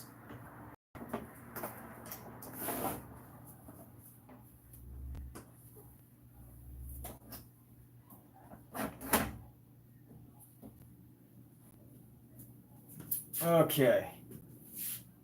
Now let's finish this up right now. So here's the thing. I got some paints that are going to dry soon, which is the perfect time to use them to really cover the canvas. I got some red. That's probably going to dry soon, so just dump that on there. I got some blues. That's probably going to dry soon. Dump that on there. Got some yellow ochre. That's going to dry soon. Dump that on there. Got some greens that are going to dry soon. Dump that on there. Just basically every color that I could pull off my canvas is going to go on here. And you know, this is not a tutorial like, hey, this is how you should do it. This is like just basically just me filling the canvas with some paint that's gonna go bad in a day or two. And I just don't want it to dry. I'm just so practical when it comes to my paints. If I know it's gonna dry soon, I want to start another painting with them rather than just letting them go to waste. So that's what we're working on. And you know what? So this is what you got to do though. You dip your brush in mineral spirits. And all this does is helps you create a nice layer, right? You just want to create a nice layer of color, nice layer of paint. That's it. That's the only goal of this, to create just a nice layer of paint. Sometimes you actually come up with cool stuff. And if that's how you want to be, you know, you want to do some abstract stuff, you could do it this way. But that's not what I'm going for, so it's very messy today. Yeah, look at all the paint boogers. So you can see the paint boogers are there because I used paint that's starting to dry out. So it's flinging paint boogers all around here. And so if you want to do it well, right? If you want to do this the right way, you would basically plan out like, hey, I want this color to be the foundation of my painting, right? I want this color. So say like brown or green or red. And when I do that, you know, I'll usually go for like, red's a pretty common one. But for me, I'm more practical. I'm just like, hey, you know what? I can work with pretty much any color. If it's a dark color, great. We could create like a dramatic background. If it's a light color, great. You know, we'll work with it. If I'm taking if it's a painting that needs to be very specific, like commission, then, you know, I'll pick a very specific color. But as far as this goes, you know, I'll pick a very specific color if it's needed, right? Like if it's commission or something, and you know. But all these pieces that are, you know, for sale as like one-offs, you really can use on pretty much any color, because you're gonna build layers anyway, right? You're gonna build layers. But you know, there's a science to it. There's a science to using the right color underneath, so that's the foundation of the whole painting. And actually, you know what? I said you could pretty much use any color. That's sort of true, but not really. Part of the goal of this is, you know, primarily so that you don't have any like big white spots when you're painting. You know, you're always gonna have space covered rather than some white spots. So I'm gonna paint down the sides, stain our sides, really just staining the canvas. And I use a lot of mineral spirits. What are mineral spirits? So mineral spirits, I use Tuscan pine right now. I used to use Gamsol, but right now I use Tuscan pine. It's in a green container rather than a red container. Honestly, it's hard to tell the difference. I think Tuscan pine is a little bit harsher immediately. I think it dries a little quicker too. But it's still hard for me to gauge, because I can't compare them side by side.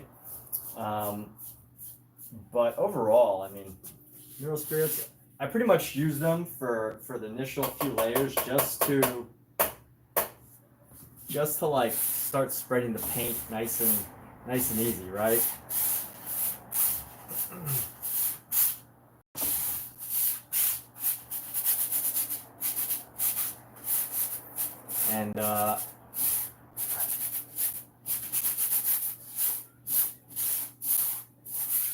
And here we go. So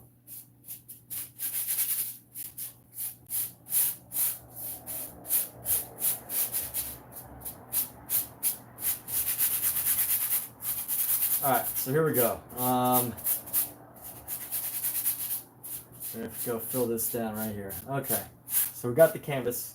Let's go. We're gonna do the top and then do the bottom. We're probably gonna call it a wrap, but you know, basically pretty straightforward, right? Like just bringing these colors in, bringing these colors in.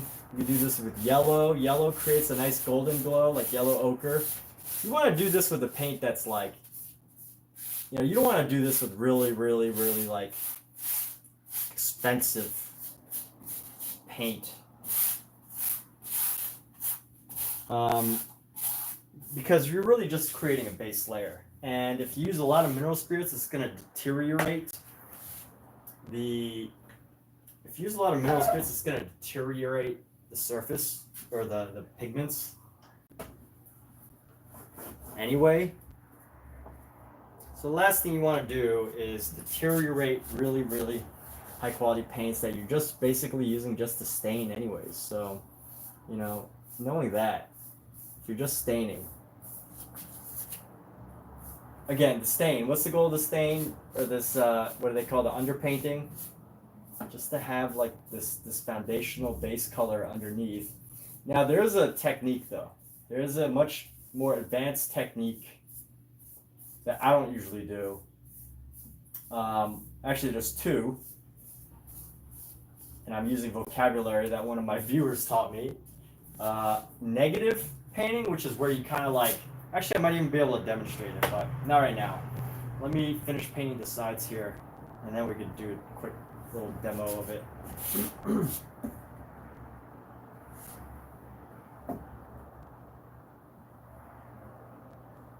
But there's two ways, right? Like right now we have all this color, we got a color on the canvas. You can either brush away, like erase away at certain areas to create a negative space where you're gonna add highlights, or you can start by, you know, you can actually paint in the shapes that, in the forms that you're gonna do.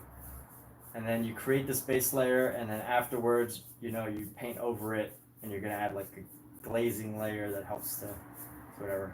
I've actually never, I've rarely ever worked that way. I keep an open palette. Honestly, I probably should learn that method one day because it's such like a easy technique to learn, but really tough to master. And probably every artist needs to know it. But the basic idea is you lay down an undercolor. When I say learn it, I feel like I should learn it from like a master, you know? Master artist.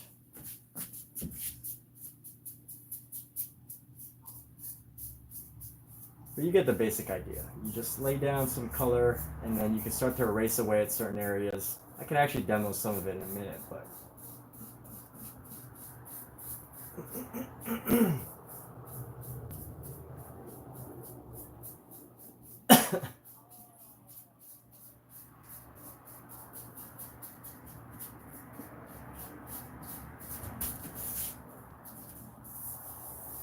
Alright, so let's clean off this brush. We're not going to need this brush anymore. And let's just see.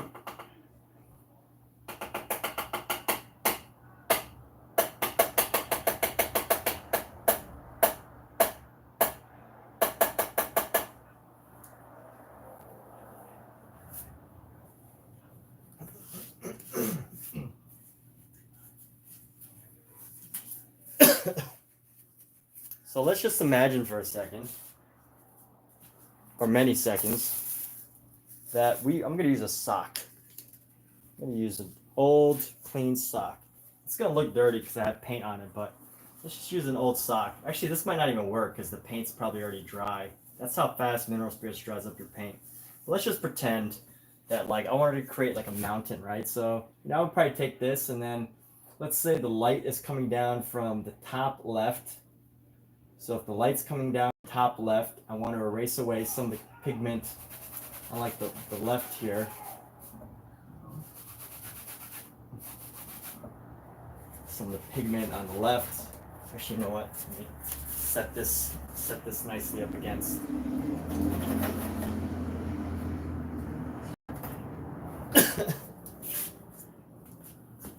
Yeah, this isn't the best example because a lot of the pigment's already dry, and now I'm erasing white. But let me see if I can just grab some white and get a sock paint.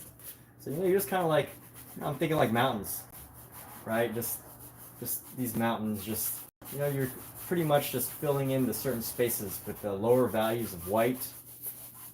And then let's just go like right here. Just throw in this paint on it right here.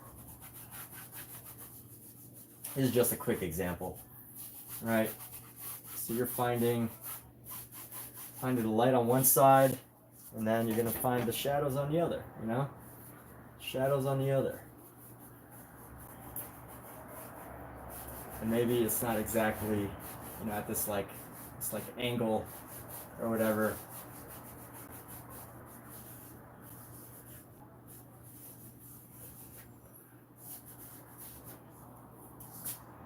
Just kind of start to like feel out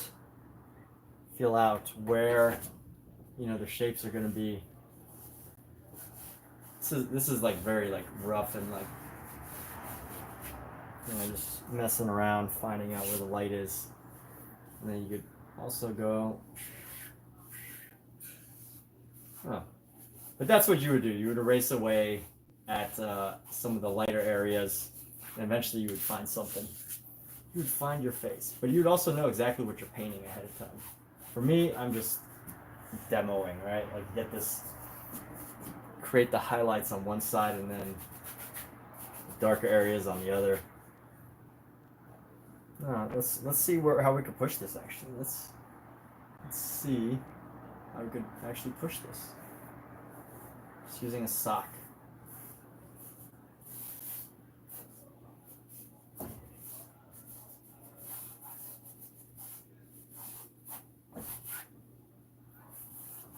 do this a lot, by the way. Sometimes like I'll just stream and I'll just be like, oh, okay. I really don't feel like painting something serious now, so I'll just mess around and just find whatever I can discover.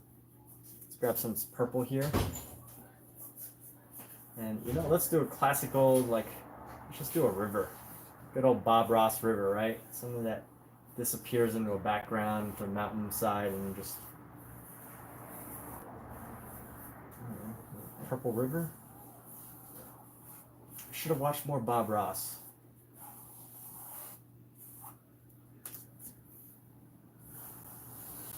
A river flows. The river flows.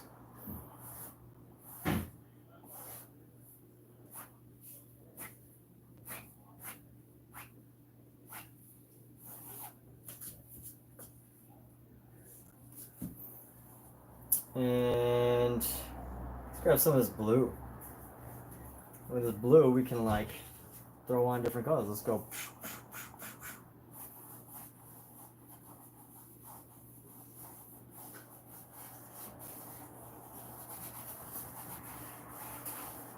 Call this the waterfall. Using socks and very absorbing materials, it's totally waste of paint because it just absorbs into the sock. But I'm enjoying the sock painting, so I'm just gonna keep doing it until, I don't know, I'm almost out of paint actually. This is the, you know, doing new paintings is my way of like recycling my paint.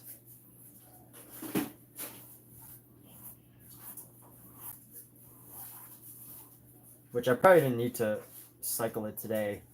Probably could have lasted one more day, but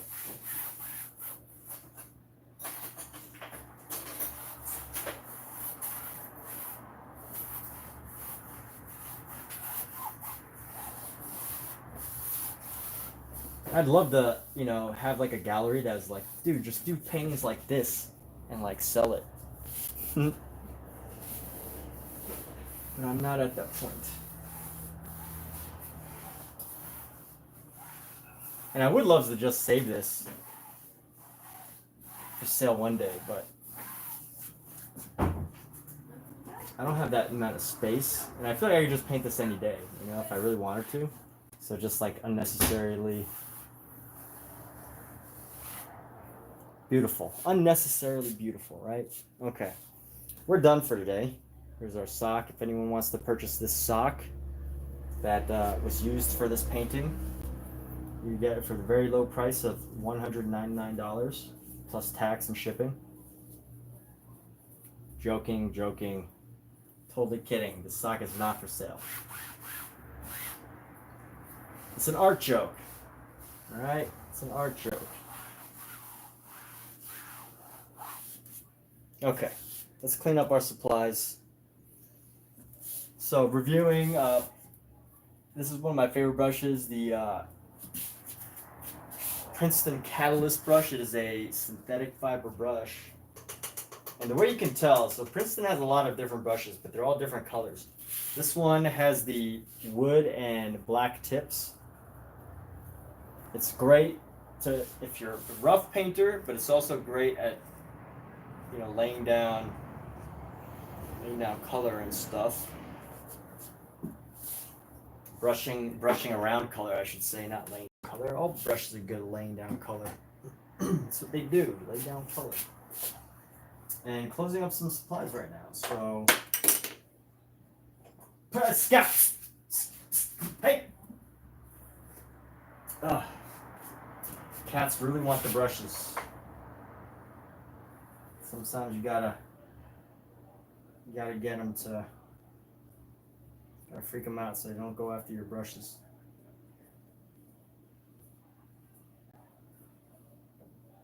All right, closing up some supplies, right? Like it helps to have closable, sealable supplies.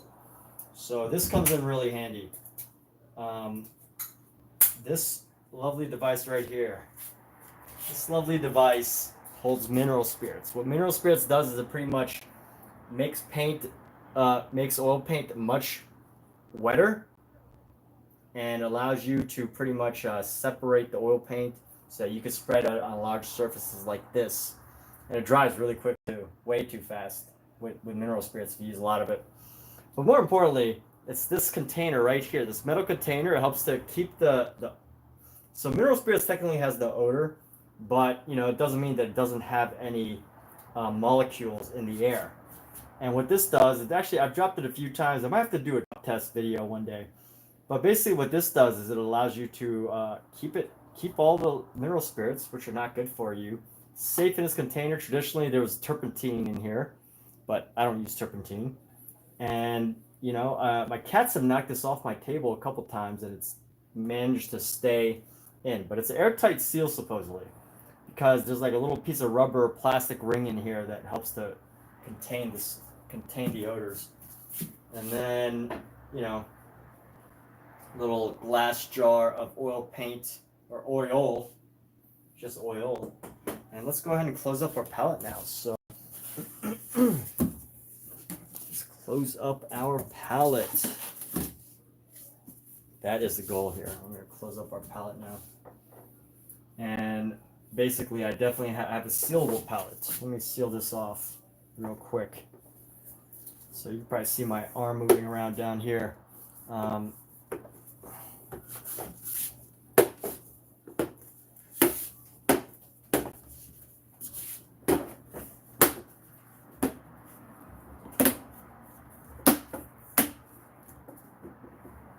Alright, so this is a Masterson sealable palette. It comes in very handy for anyone who wants to get into oil painting, because acrylics dry too fast for this to really benefit, I think.